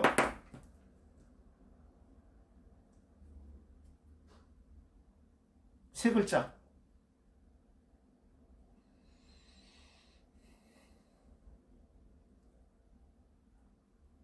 안 올라오는군요. 사냥꾼이죠, 공통점. 예, 올무를 놓는 자, 예, 습격하는 자, 공격하는 자를 얘기합니다. 아이고, 지명 목사님 제일 먼저 해주셨네요. 맞습니다. 예, 사냥꾼입니다. 자, 여기 보면요, 네피림은 항복하다, 죽임을 당하다 그랬습니다. 땅에는 네피림이 살았으며 그는 힘이 세고 머리가 뛰어나서 다른 사람들을 지도할 위치에 있는 자를 가리키며 상대를 갑자기 습격하거나 일방적으로 공격하여 죽임을 당하게 하는 자입니다. 이 시대에 이렇게 힘있게 영향을 미치며 하나님의 아들들을 미혹하여 넘어지게 하는 것이 혼합된 교리 사상입니다. 이런 거 있지 않아요? 일제시대 때, 목사님, 그냥 가죠, 그냥 고개만 숙이고 와요, 그냥. 우리 마음은 그거 아니잖아. 우리 목회도 해야 되고 상황인데 그거 뭐가 어렵다. 고개만 숙이고 오세요. 그 신사참배 아니에요. 이게 목사님, 예, 혼합된 교리 사상입니다. 목사님, 지금 코로나 때문에 이런데 사람이 나고 떨어지는데 우리 교회가 사회에 본이 돼야 되잖아요, 목사님. 그냥 뭐 비대면 예배 좀 드리면 안 됩니까? 잠깐 동안 우리가 안 드리는 것도 아닌데요. 자, 이렇게 넘어갔어요. 자, 코로나 다 끝나고 교회가 이제 안정이 됐습니다. 예배를 드리려고 딱 했더니 오늘 안수집사 교회 안 나와서 주일날. 집사님 왜 안 나오셔? 아이고, 목사님, 아시다시피 저희가 15년 동안 정말 앞만 보고 달려왔습니다. 우리 가족도 15년 만에 오늘 강원도로 놀러 갑니다. 목사님, 걱정하지 마세요. 내가 다 유튜브 보면서 가고 있습니다. 할렐루야, 김집사 잘하셨습니다. 이러셔야 돼요, 목사님. 제가 이 말 그냥 허투루 하는 말 아닙니다. 다 목사님들에게 돌아옵니다. 목사님, 그냥 고개만 잠깐 숙이는 거예요. 뭐 우리 신사참배입니까? 그냥 고개만 하고 오세요, 목사님. 그럴까? 그렇지 뭐. 우리 마음은 안 그렇잖아. 그렇지요. 마음이 뭐 그들에게 뭐 절하는 겁니까? 그냥 고개만 숙여 오는 거예요. 뭐 마음은 그거 아니잖아요. 혼합된 교리입니다. 자, 혼합된 교리 사상이 강단을 지배하며 하나님의 아들들을 미혹하여 자신의 교리 앞에 엎드러지게 하는 것입니다. 지금도 혼합된 교리로 참된 복음을 뽑아버리려고 하고 있으며 복음을 듣지 못하게 해방하고 있습니다. 지금 예배를 드리지 못하게 해방하고 있죠. 예. 자, 자식을 낳았다 해서 얄라듭니다. 딸들에게 들어간 자들이 하나님의 아들들입니다. 그들을 달려가듯이 침투하여 스스로 의지를 갖추고 들어갑니다. 하나님의 아들들은 멸망의 경고를 들은 이후에도 계속해서 사람의 딸들을 아내로 맞아들입니다. 이것은 실제로 남녀 간의 혼인을 말하는 것이며 그 결과 즉시 자녀를 낳았지만 산고를 겪듯이 하나님의 심판이 시행될 것입니다. 지금도 복음을 듣고 경험한 자들이 혼합된 교리에 빠져서 진리를 분별하지 못하고 외형적인 크기와 화려한 모습을 쫓아 살아가고 있습니다. 그래서 교회의 크기를 자랑하고 사람의 숫자를 기록하며 자랑하는 자들이며 이것이 하나님의 역사하심이라고 믿는 자들입니다. 그러나 그 안에 진리가 사라지고 눈으로 보이는 자랑만 앞세우는 자들이 계속해서 낳게 됩니다. 자, 그들이 용사라서 기뻐 오릅니다. 강력한 자, 가발에서 왔는데 위대하다, 이기다, 뛰어나다, 거만하다 습니다. 하나님의 아들들이 낳은 자들이 용사입니다. 그는 힘이 강하고 위대하며 사람을 지배하기 위해 싸우는 자들이며 많은 하수인을 거드린 압제자들입니다. 이들은 전쟁과 약탈, 방종과 사치 등이 난무하던 홍수 이전 시대의 그 타락의 주역들입니다. 주님은 반드시 이 땅에 심판주로 오시고 구원받은 백성들을 고락에서 영적 신부로 이 땅에 오실 겁니다. 그때가 언제냐? 바로 노아 홍수의 때. 지금이 노아의 홍수 때와 같다 그랬잖아요. 그렇죠? 바로 이 얘기하는 거예요. 이 얘기하는 거예요. 제가 이걸 지금 풀어드리는 거예요. 노아의 홍수 때가 진짜 어떤 사회 구조가 어땠고 그들의 하나님의 아들들이 어떤 삶을 살았는가를 지금 오늘 나나시 씨가 지금 파헤치는 거예요. 그러면 지금 시대와 한번 연결해 보세요. 맞나 안 맞나? 지금도 이러한 자들이 세상을 지배하려고 들며 자신의 거만한 행동을 부끄러워하지 않고 거짓말을 하는 자들입니다. 지금 이 시대 누가 거짓말들을 하고 있나 보세요. 예. 하나님의 자리에 누가 인간이 앉으려고 그러잖아요. 예. 거짓교를 통하여 하나님의 아들들을 미혹하며 교회를 빼앗고 넘어지게 하며 파멸과 혼란을 주동하는 자들입니다. 그리고 거짓된 교리로 참 진리로 둔갑하여 자신의 능력을 자랑하고 앞세우는 자들입니다. 자, 사람들이었다라고 했습니다. 에노시입니다. 네피림은 고대로부터 지금까지 하나님의 아들들을 미혹하여 거짓된 교리에 빠져나오지 못하게 상처를 입혀서 완전히 고칠 수 없게 그 사상을 이마에 집어넣는 자들입니다. 하나님의 이마에 혼합된 교리 사상으로 채워진 자들과 그들을 따르는 자들을 심판하러 오실 것입니다. 그들의 이마에 새겨진 사상은 낫지 않으면 고칠 수 없습니다. 그럴 의지도 없는 자들입니다. 이미 생명체에 그 이미 기록되지 않았으며 마치 생명체에 기록된 자처럼 무늬만 하나님의 아들과 같이 생각하며 행동했던 자들입니다. 그들은 고대로부터 지금까지 사람들에게 칭송을 받으며 자신의 이름을 높이며 자랑하던 자들입니다. 사랑하는 여러분, 하나님께서 노아의 때에 내리셨던 홍수 심판은 인간이 살았던 흔적을 지우는 것입니다. 홍수 이전에 하나님의 아들들과 세상의 딸들을 살았으며 그들이 네피림과 같은 자녀를 낳았습니다. 네피림은 하나님의 아들들을 공격하는 강한 족속을 상징합니다. 그러나 그들의 흔적은 어디에도 없습니다. 노아 홍수는 엄청난 사람을 심판하는 사건입니다. 셋의 후손인 하나님의 아들들로 심판하셨으며 노아의 가족 8명만 방주를 통하여 새 생명을 주셨습니다. 땅 위에 사람이 번성할 때 강력하고 힘있는 네피림들이 태어납니다. 이 시대 교회가 부흥하면서 강력한 네피림이 뭡니까? 바로 혼합주의 사상입니다. 바로 하나님의 아들들이 세상의 딸들을 바라보는 사건이 지속하고 있습니다. 신인 협동에 가는 교리가 힘있는 말씀을 둔갑하여 하나님의 자리에 인간이 앉아 하나님의 아들들을 미혹하고 복음의 진리에서 떠나게 하여 혼합된 교리로 죄를 짓게 만드는 것입니다. 노아의 때 홍수는 하나님의 아들과 세상의 딸들 그리고 네피림의 심판이었습니다. 주님은 노아의 홍수 심판과 같이 장차 이 땅에 재림하셔서 불로 심판할 것입니다. 그 대상이 누굽니까? 바로 혼합주의 사상에 빠진 하나님의 아들들입니다. 구원은 전적인 예수 그리스도 십자가의 대속하심으로 은총을 받는 것입니다. 인간의 공덕이 1%도 포함되지 않습니다. 우리는 본문을 통하여 하나님의 아들들이 하나님을 떠나 세상의 딸들에게 빠져 살듯이 이 시대의 많은 교회와 목회자들이 혼합주의의 사상에 빠져 사는 모습을 보게 됩니다. 그리고 그들의 심판을 보았습니다. 주님은 반드시 재림합니다. 그때 준비하는 성도가 되어야 됩니다. 그때를 준비하는 성도가 되어야 됩니다. 혼합된 교리에 빠져 사는 자들이 아니라 하나님의 진리 안에서 주님만 바라보는 성도가 되기를 주님의 이름으로 축원합니다. 아멘이죠, 목사님. 이번에 코로나 때문에 한국에 큰 교회 187개가 지금 경면에 나와 있어요.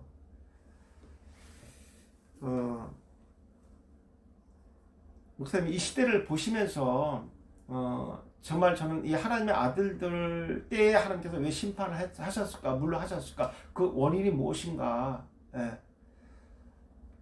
지금도 세상적인 학문과 지식들이 강단을 메워 쌉니다. 예. 제가 저번에 잠깐 말씀드렸지만 우리 공과신 목사님이 이게 토요일 날 TV를 틀었는데 한 목사님이 그렇게 설교하더래요. 가나안은 천국을 예표하지 않는다 이렇게 했다는 거예요. 저는 한번 말씀드렸나요? 제가 지난번에 왜 그러냐? 천국에서 무슨 쌈박질로 전쟁을 하고 약탈이 있고 죽임이 있냐는 거예요. 그것도 큰 교회 목사님 그렇게 설교하더래. 얘기거리도 안 되죠, 목사님 이거. 그러니까 이렇게 구원감도 안 돼 있는 목사님들이 강단에서 말씀을 CT에서 방송을 하고 그것을 듣는 사람들이 얼마나 많은 영향을 미칠까요? 정말 안타깝습니다, 목사님. 너무 안타깝습니다. 오늘 진리를 진리로 분별하지 못하는 이런 시대가 노아의 때고 이 시대입니다. 예. 그러니까 그리고 또 이런 얘기 하더라고요. 본문은 거저히 잡아놓고 8, 90%가 세상 얘기만 하다 끝나더라니까. 그리고 마지막 본문 얘기하고 마무리 짓더라는 거예요. 그 목사님 하시는 말씀이 내가 이런 말씀을 증거하지 않고 복음만 증거하는 목사도 감사하고 분별력 있는 은혜 주셔서 감사하다고 전화를 해주셨어요. 저한테요. 예. 지금 이게 노아의 때와 같다는 것이 바로 이런 겁니다. 목사님.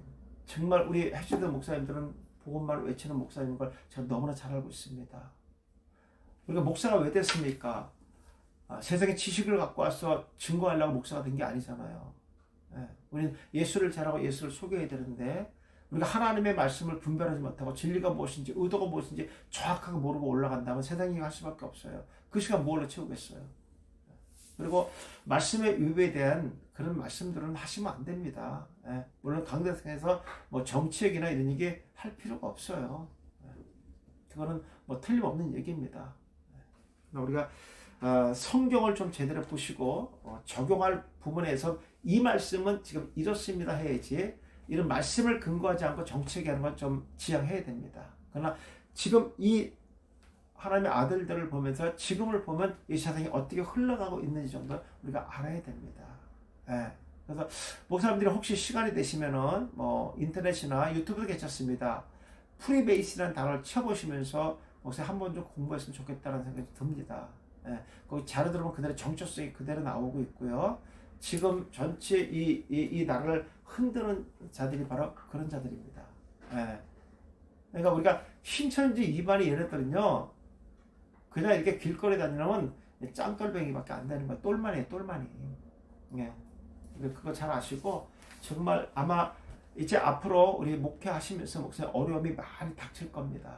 많이 닥칠 겁니다. 진짜입니다. 예. 그러기 위해서 우리가 정말 이 복음의 말씀을 준비하지 않으면 다 나가 떨어집니다. 목회자들도요. 거기 떨어지지 않게 해서 믿음의 정절을 지키고 오늘 오직 복음만을 선포하기를 원하신다고 하면요. 목숨 걸고 이 말씀 지켜야 됩니다. 10분 가셨다고 하겠습니다. 보세요. 이거 안 끄겠습니다. 끄지 않을게요. 이번엔 끄지 않게 놔둘게요. 그냥 제 마이크만 소리만 죽여놓고 이거 그대로 놔두겠습니다. 예.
제가 오늘 끝나고 곧바로 이제 그 코안신학대학교 이사님 만나러 제가 이제 공항 쪽으로 갑니다.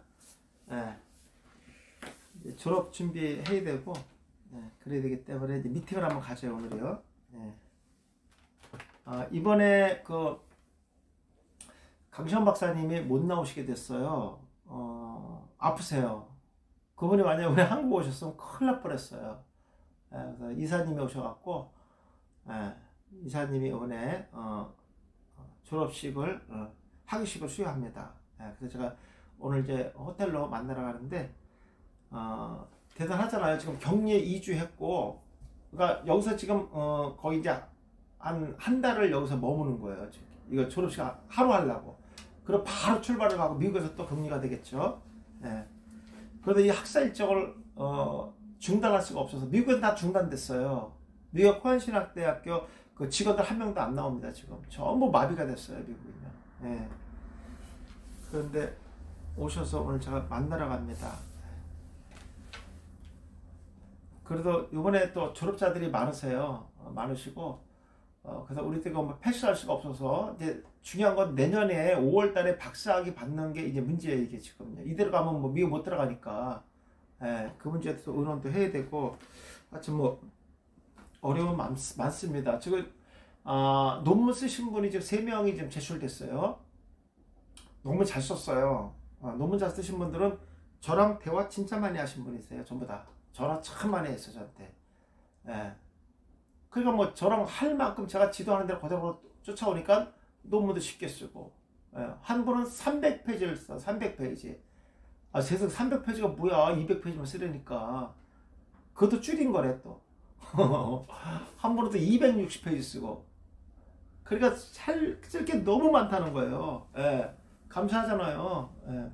남 논문 한 배 반 쓴 건데. 저도 220페이지밖에 못 썼거든요. 왜냐면 그렇게 만들어 책도 예쁘게 나오기 때문에 저는 이제 뭐 페이지 수에 맞춰서 했는데 하여튼 뭐 열심히 하고 대단하게 하시는 분 참 많으세요. 아무튼 뭐 저한테 전화하시는 분들은 가능합니다.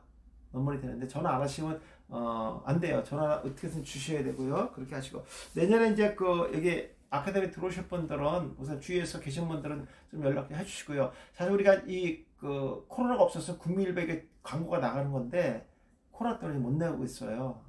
여러분들 좀 그렇게 아시고 이 코로나 어려운 가운데 속에서도 정말 이 졸업하시는 분들이 많아서 참 감사하고 그렇습니다.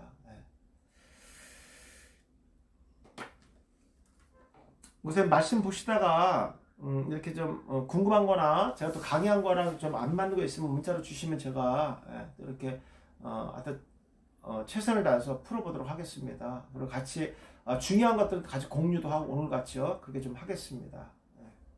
그리고 뭐 그런 부분들도 제가 나중에 또 설교를 만들어서 확실한 근거를 가지고 구속사를 한번 풀어보도록 그렇게 좀 해보겠습니다. 하여튼 이렇게 많은 관심과 또 열정을 보여줘서 너무너무 감사하고요. 그렇습니다. 그리고 혹시라도 우리 설교반에서 어근사전이 없으신 분들은 저희가 어근사전을 발행을 했어요. 100부를 발행을 해서 왔습니다. 파일을 왔는데 이제 우리 목요반에서 다음번에 할 때 이제 어근 강의하고요. 혹시 없으신 분들은 주문해 주시면 저희가 택배로 보내드리도록 하겠습니다. 어근사전은 꼭 있으셔야 돼요, 목사님. 자, 호세아서 한번 볼까요? 호세아서. 호세아서 10장 1절 46페이지입니다.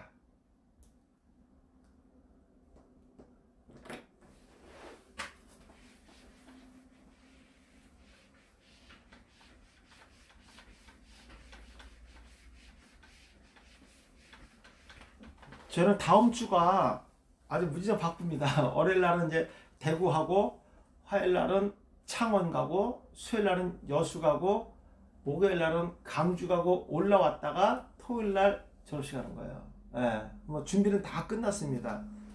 다 준비했고 이제 가운만 이제 맞춰서 이제 받으면 될 것 같습니다. 프랭카드 순서지 다 발행이 됐고요. 그렇게 해서 뭐 모든 준비 다 끝났습니다. 다음 주가 아주 뭐 엄청 바쁩니다, 저는요. 거의 뭐 일주일 다 지금 지방에 세미나하고 올라가. 지방 같은 경우는 이제 세미나를 하니까 다 무리 없이 다 하니까 그래도 뭐 옛날 같지는 않아요. 결석하는 분들도 좀 있으세요.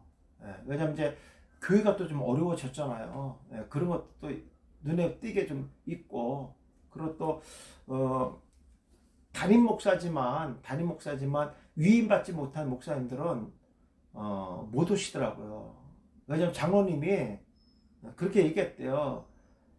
예배, 정규 예배나 이런 거 외에는 외부 활동 하지 말라고. 그렇지 않겠어요? 갔다 어디 뭐 개인적으로 어디 갔다가 코로나 걸리면 이제 이 목회 지장이 되니까, 그래서 이제 그런 분들은 이제 온라인으로 하시는 목사님들도 계세요. 조심해야 되니까. 그러나 하여튼 공부하는 열정들은 뭐 대단합니다. 하여튼 이번에 대전에서도 그냥 거의 자리가 꽉 찼어요. 다음번에 이제 더 늘릴 겁니다, 지금. 그래서 이런 가운데 속에서 열정을 가지고 공부하시는 목사님 보면서 제가 도전을 많이 받습니다. 자, 호세아서 10장 1절입니다. 자, 이스라엘은 열매 맺는 무성한 포도나무라. 그 열매가 많을수록 제단을 많게 하며 그 땅이 번영할수록 주상을 아름답게 했다 그랬어요. 자, 호세아 선자는 이스라엘을 향하여 열매 맺는 무성한 포도나무라고 일컬었다. 그들이 부흥해질수록 제단을 많게 하며 주상을 아름답게 할 것이다 그렇습니다. 자, 열매를 맺는다는 게 샤와입니다. 피엘로 맺는 거예요. 강조 능동이죠. 미알요리가 계속 맺는 겁니다. 호세아 선자는 이스라엘 백성이 무성한 열매를 맺는 포도나무라고 말한다. 그러나 이스라엘 백성이 맺는 열매는 하나님을 위한 것이 아니라 오직 자신들을 위한 것이며, 그리고 그 열매는 가치 없는 것이 된다. 그들이 맺는 열매는 교만한 마음과 일치하여 우상에게 부합된 마음이며, 그 열매의 공로를 우상에게 돌려서 그 우상을 하나님과 동등하게 여겼다. 왜냐하면 여기 단어가 동등하게 하다, 맺는, 샤와가 그런 뜻을 갖고 있거든요. 이스라엘 백성이 우상과 하나님을 비교했다는 것은 곧 심판을 통하여 모든 것을 빼앗길 것을 암시한다. 하나님이 우상과 비교되는 상태가 아니잖아요. 그러니까 가운데서 이스라엘 백성들이 그렇게 한쪽은 발은 하나님께 있었고 한쪽 발은 우상에게 밟고 있었다는 얘기예요. 자, 아름답게 하도록 주상을 아름답게 했다 그랬어요. 야타브입니다. 많은 열매를 맺는 이스라엘 백성들은 그 풍성함을 통하여 우상을 숭배하며 주상을 아름답게 장식했다. 이스라엘 백성들이 많은 열매를 가지고 제단을 쌓고 풍성한 열매를 드렸지만 그들의 마음에는 참된 감사의 제단이 아니었으며 자신의 신념에서 비롯했다. 왜냐면요, 목사님, 이게 지금 문법이 히필레 돼 있잖아요. 그러면 뭐 주상을 아름답게 하나님 시킨 건가요? 아니잖아요. 이게 2%의 신념입니다. 신념. 자신들의 생각과 믿음을 얘기하는 거죠. 이것은 전형 형식적인 제단과 제물이었다. 단지 눈으로 보이는 제단에 기뻐하며 더 많은 것을 얻기 위해서 합당히 여겼으며 이것은 자신들의 유익을 위한 형식적인 제단일 뿐이다. 자, 2절 보니까 그들이 두 마음을 품었으니 이제 벌을 받을 것이다. 하나님의 그 제단을 쳐서 깨뜨리며 그 주상을 허신다 했습니다. 주상이란 단어가요, 마체바입니다. 마체바. 무슨 거기 있어요, 위에 거기에 마체바.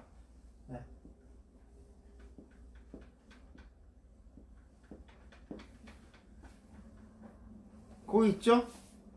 4676 마체바. 요건 이제 기둥이란 뜻이에요. 기둥이란 뜻이고요. 기둥인데 그냥 기둥이 아니라 기념비를 얘기한다. 기념비. 기둥 같은 기념비. 요거는 이런 거죠. 종교적인 숭배물입니다. 종교적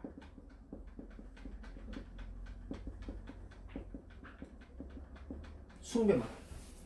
주상이라는 게 그겁니다. 어떤 기둥을 얘기하는 건데, 뭐 우리나라로 얘기하면 쉽게 하면 이게 비석 같은 거 있죠. 비석. 그렇게 얘기할까? 비석. 거긴 기둥이라는데 우리 비석으로 얘기하는 게 좋을 것 같아요. 비석 같은 거.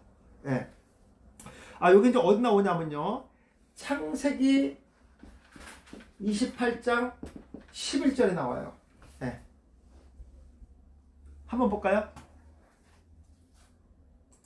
창세기 28장 11절.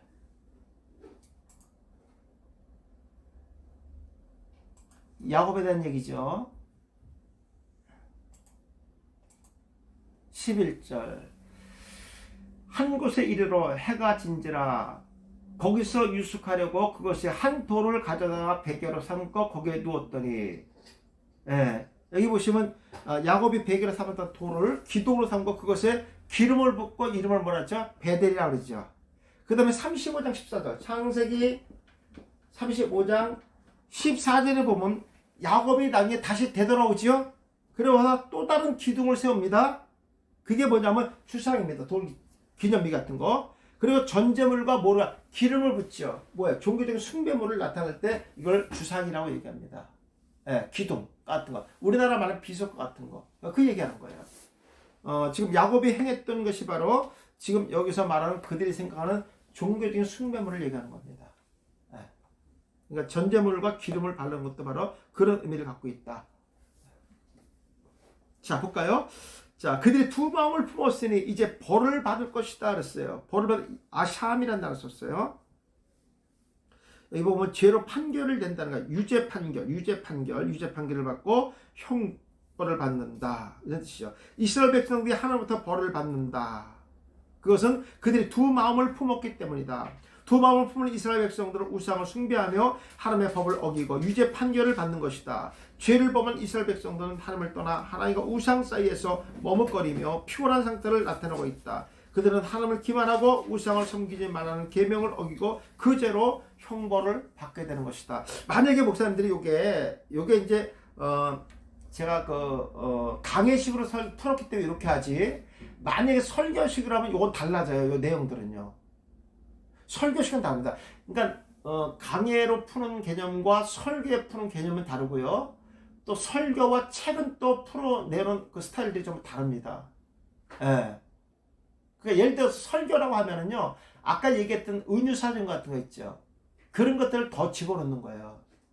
예, 파생 단어들을 집어서 문장을 더 집어넣으면 더 깊어집니다, 이게요. 그러면서 갖고 오는 문장에 성경 구절이 옆에 다 있었죠. 그걸 갖고 오시면 또 더 깊어지겠죠. 여기까지 가려면 정말 우리가 속된 말로 말씀을 이리저리 진짜 우리가 늘뛰기 하듯이 하는 거예요. 늘뛰기 하듯이. 그렇게 할 수 있습니다. 한 말씀 갖고도요. 자, 주상을 헌다 그랬어요. 샤다드입니다. 자, 이렇게 돼 있어요. 문법이요. 동사 피엘 미알려. 그죠? 그 다음에 3인칭 남성 단수로 돼 있어요. 근데 헐 때 강조 능도니까 어떻게 헐어? 우리나라 말은 박살을 내는 거죠. 미알려. 세울 때마다 박살을 내버리겠다는 거예요. 계속해서. 이렇게 해석하셔야 됩니다. 예. 근데 또 너무냐? 박살을 낸다. 이게 너무 설교가 너무 강력하게 안 되잖아요. 그죠? 예. 완전히 그 흔적을 없애버린다는 얘기죠. 예. 넘겨보겠습니다. 자, 하나님께서 우상의 제단을 쳐서 깨뜨리겠다는 강한 의지를 보여줍니다. 이스라엘 백성들의 생각 속에서 우상의 흔적조차 지워버리신다. 이렇게 해야죠. 그죠? 박살을 낸다는 너무 강해 설교가. 예. 흔적을 지워버리신다는 것이다. 하나님은 이스라엘 백성들에게 분노하신다. 그리고 지금까지 백성의 죄물을 약탈하고 압제했던 제단을 헐고 주상을 황폐하게 하며 완전하게 파괴할 것이다. 하나님께서 우상의 제단을 파멸하는 것은 백성이 하나님께 헌신하지 않으며 두 마음을 품고 주상을 꾸몄으며 하나님을 멀리한 죄를 묻고 그 제단을 헐고 이스라엘 백성들을 쫓아낼 것이다. 예. 자, 3절. 그들이 이제 이르기를 우리가 여호와를 두려워하지 아니하므로 우리에게 왕이 없거니와 왕이 우리를 위하여 무엇을 하리요 하리라 그랬습니다. 여기 보세요. 자, 두려워한다는 게 야레입니다. 야레. 칼 동사잖아요. 칼 완료. 두려워하지 않는다. 스스로가 어떤 외부로부터 어떤 영향을 받아도 받지 않고 완벽하게 두려워하지 않겠다는 얘기죠. 1인칭 공성 복수입니다. 남녀 모두가 그렇게 생각한다는 얘기죠. 이스라엘 백성들은 여호와를 두려워하지 않았다. 아니 경외하지도 않았으며 그 심판에 대한 염려도 하지 않았다. 여호와를 두려워하지 않는 것은 그들의 교만과 우상을 숭배하는 마음에서 시작되었다. 그러니까 하나님 말고 또 의지할 것이 또 있다는 얘기잖아요. 네. 그 땅에 사는 남녀 모두가 같은 마음으로 하나님의 심판에 대해서 걱정하지 않았다. 그럼 뭐 남자 그러면 여자는 좀 그러지 말아야 되잖아, 그죠? 그래 뭐가 좀 변화되는 모습이 있을 텐데 똑같이 그랬으니 뭐 이거 구제할 길이 없잖아요. 하나님을 두려움의 대상이 아니다. 그러나 하나님을 경외하지 않고 우상 숭배하는 자들은 여호와를 두려워하며 심판에 대한 염려를 해야 된다. 자, 우리를 위해서 무엇을 하겠느냐? 왕이서 우리 무엇을 하겠느냐? 아사입니다. 행하는 것을 얘기하는 거죠. 행하다. 뭐 이게 중요하죠. 이스라엘 백성들은 하나님의 심판으로 왕이 우리에게 무슨 역할을 할 수 있을까 의문을 가진다. 왕이라 할지라도 하나님의 심판으로부터 구원해 줄 수 없음을 한탄한다. 실제로 북이스라엘 아수리에 끌려갈 때 왕은 백성을 위하여 아무런 역할을 하지 못했다. 이스라엘 백성들은 하나님의 심판에도 불구하고 끝까지 회개하지 않았다. 그러므로 하나님의 심판은 다시 돌이킬 수 없었다. 네. 자, 4절입니다. 그들이 헛된 말을 내며 거짓 맹세로 언약을 세웠다. 거짓 맹세로 언약을 세우니 그 재판이 밭 이랑에 돋는 독초와 같다 따랐어요. 참 재밌어요. 밭 이랑이라는 것은 이미 다 가꿔진 상태잖아요. 근데 거기에 독초가 자란다는 것도요. 네. 자, 언약을 세웠습니다. 카라트입니다. 세우는데 카라트예요. 근데 언약을 세우는 그 언약은 거짓으로 맺은 언약이니까 잘라버려지는 거죠. 끊어버려지고 베어지는 것을 얘기하는 겁니다. 하나님과 이스라엘 백성의 언약은 함부로 취급할 수 없는 무서운 약속이다. 약속은 쌍방 합의에 따라서 이루어진 계약이다. 그러나 한쪽이 약속을 어기면 그 책임을 져야 한다. 마치 나무를 베어버리듯 하는 것인데 이스라엘 백성들은 헛된 말과 거짓 맹세로 언약을 세웠다. 스스로 그 언약을 자른 것이다. 그리고 하나님과 약속을 없이 했다. 이스라엘 백성들은 거짓으로 회개하며 우상을 섬기는 죄를 지었다. 그리고 인간적인 방법으로 이방 나라와 거짓 맹세로 계속해서 언약을 세웠기 때문이다. 그 뜻이 뭐냐면 밭 이랑에서 독초와 같다. 로시입니다. 로시. 쓰고 유독한 거. 독이 있는 것이고 로시는 머리 꼭대기 우두머리 이런 뜻을 갖고 있죠. 자, 이스라엘 백성은 재판을 통하여 밭 이랑에 돋는 독초로 치명적인 판결을 받게 된다. 이스라엘 백성들은 지금까지 교만해서 하나님을 두려워하지 않았다. 그리고 자신들의 우두머리와 같은 상속을 좋아하며 하나님 자리에 우상의 자리를 만들어 놓았다. 당시에 독초는 쓰고 유독한 즙을 사용하여 이 독초는 산속이나 항무지가 난 것이 아니라 잘 갈아 나온 밭 이랑에서 자라났다. 그 얘기한 거예요. 그 독초가 이스라엘 백성들에게 치명적인 심판이 있음을 가르친다. 그러니까 어떻게 보면 밭 이랑을 잘 갖고 놓은 농부의 마음은 안심하겠죠. 그렇죠? 근데 거기서 독초가 자란다는 거예요. 그러니까 이스라엘 백성들은 거짓으로 언약을 맺었지만 그것이 안심이라고 생각했지만 그것이 독초가 됐다는 거예요. 그 거짓 자체가. 그에 대한 심판을 본인들에게 돌아온다는 얘기죠. 자, 5절 보겠습니다. 사마리아 주민이 벳아원의 송아지를 말미암아 두려워할 것이라. 그 백성이 슬퍼하며 그것을 기뻐하던 제사장도 슬퍼하리니 이는 그의 영광이 떠나갑니다. 자, 두려워하는데 칼 미알료로 돼 있죠. 복수니까 주민들이 두려워하는 복수들을 얘기하는 거죠. 자, 벳아원의 송아지 우상은 사악하고 헛됨을 나타내는 우상이다. 그래서 벳아원은 사악함의 집, 우상의 집을 암시한다. 벳아원은 지리적으로 베델의 남동쪽에 위치하고 있다. 본절에서 베델을 가리키는 말로 보인다. 베델은 야곱의 하나님을 만난 은혜로운 장소지만 나중에 우상 숭배지게 되었기 때문이다. 사마리아 주인은 베델에 머물면서 걱정이 떠나가지 않았고 하나님의 심판이 임하는 날 그들은 자신이 믿던 우상의 능력이 없음이 드러나므로 우고하는 땅에 머무는 동안에 계속해서 뭐였습니까? 두려워했다는 얘기예요. 두려워했다. 그 영광이 떠나갔다 해서 갈라입니다. 갈라.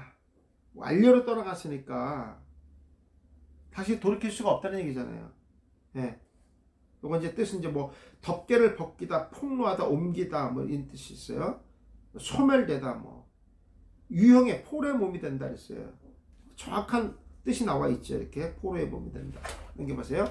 하나님의 심판으로 그 백성과 세상에 슬퍼하며 그 영광도 모두 떠나간다. 그 이유는 하나님의 심판으로 우상의 정체성이 드러나고 세상에 폭로되었기 때문이다. 이제부터 이스라엘 백성들은 포로의 몸이 되어서 자신들이 머물 땅에서 옮겨질 것이다. 뭐 정확하게 나와 있잖아요. 뜻이. 자신들이 믿고 의지했던 우상의 영광도 소멸하며 떠나가게 될 것이다. 그렇지 않겠어요? 뭐 그렇다고 뭐 이 우상의 존재가 자기를 지킬까요? 지키지 못하죠. 우상은 인간들이 믿고 의지할 대상이 아니다. 물론 숭배 대상도 아니다. 그러므로 오직 찬양과 경배에 대해서 여호와 하나님 한 분뿐이시다. 그분께 의지하는 성도가 되어야 된다. 6절, 7절까지만 하겠습니다. 목사님 오늘은요. 7절까지만 할게요. 7절까지만. 자, 송아지는 아수를 옮겨다가 예물로 아랍 왕에게 드리니 에브라임의 수치를 받을 것이요 이스라엘은 자기들의 계책을 부끄러워할 것이다. 그렇게 말씀하고 있습니다. 자, 옮겨보세요.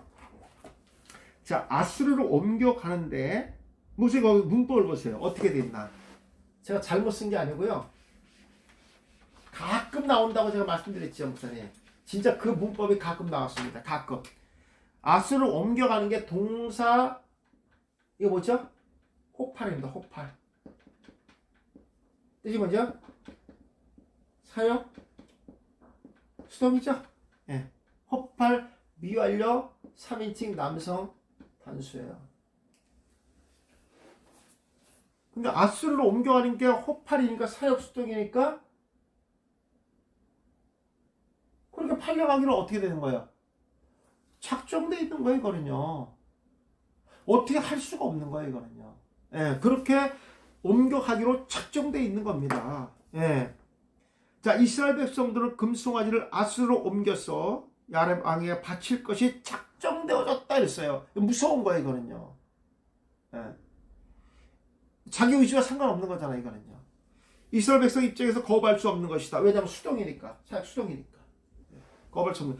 아랍 왕은 강한 왕이란 이름의 뜻을 가지고 있다. 이미 전쟁에 패한 이스라엘 백성들은 아수르에 의해서 전리품으로 아수르 왕에게 바쳐지기로 작정된 것이다. 이런 뜻이에요. 예. 이것은 이스라엘 백성들이 아수르로 포로로 완전한 포로로 끌려가서 수치를 당할 것을 예시하고 있다. 그렇죠. 계책을 부끄러워할 것이라 그랬어요. 부시입니다. 부시. 그리고 시가 접속사죠. 예. 옮겨가기로 작정돼 있고 그리고 부끄러워할 것이다 이런 뜻이에요. 예, 해석은요. 이스라엘 백성들이 단과 베델에서 송아지 우상을 세워놓고 숭배했던 사건을 통하여 그들의 계책에 치욕을 당할 것이며 백성 모두가 낙담하게 될 것이다. 왜? 작정되어 있으니까. 예. 돌이킬 수가 없는 거죠. 어떤 식으로도. 북이스라엘 백성이 도모한 계책은 백성이 남유다의 예루살렘으로 떠나갈 것을 방지하고 단합하기 위하여 단과 베델의 금송아지를 세운 사건을 이미 의미한다.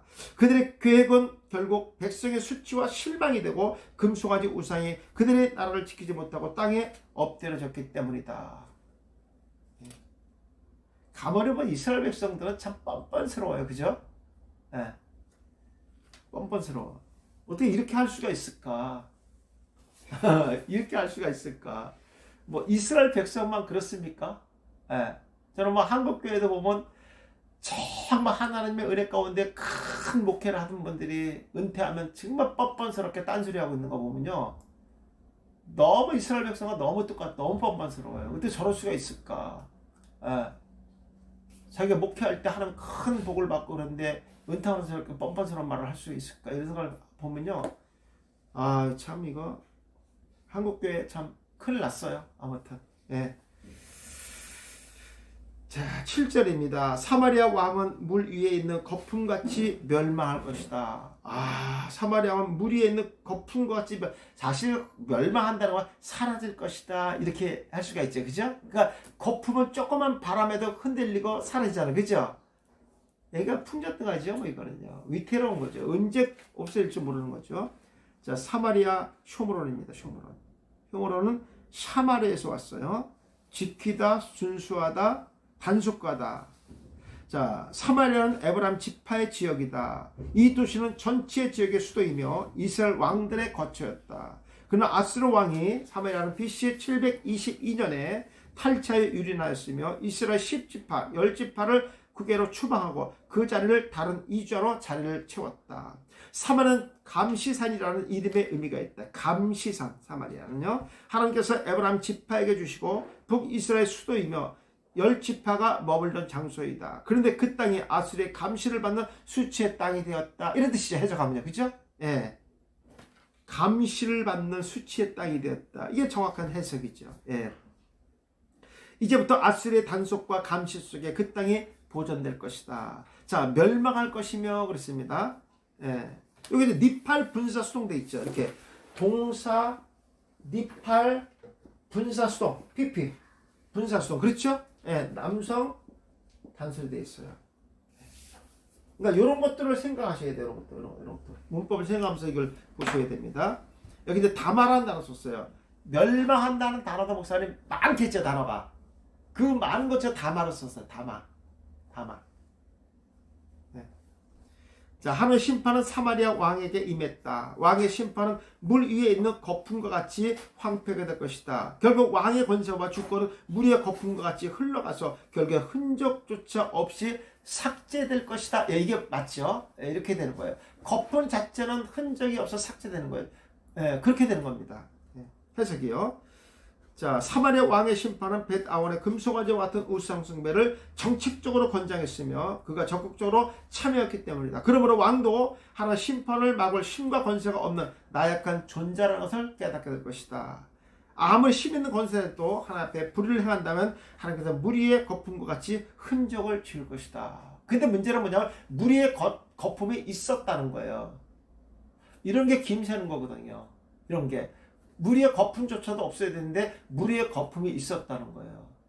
우리 한국교회가 정말 기도의 민족이고 또 복음의 나라고 또 세계 두 번째로 선교 국가인데 수치의 흔적들은 없어야 되는데 수치의 흔적은 있다는 얘기예요.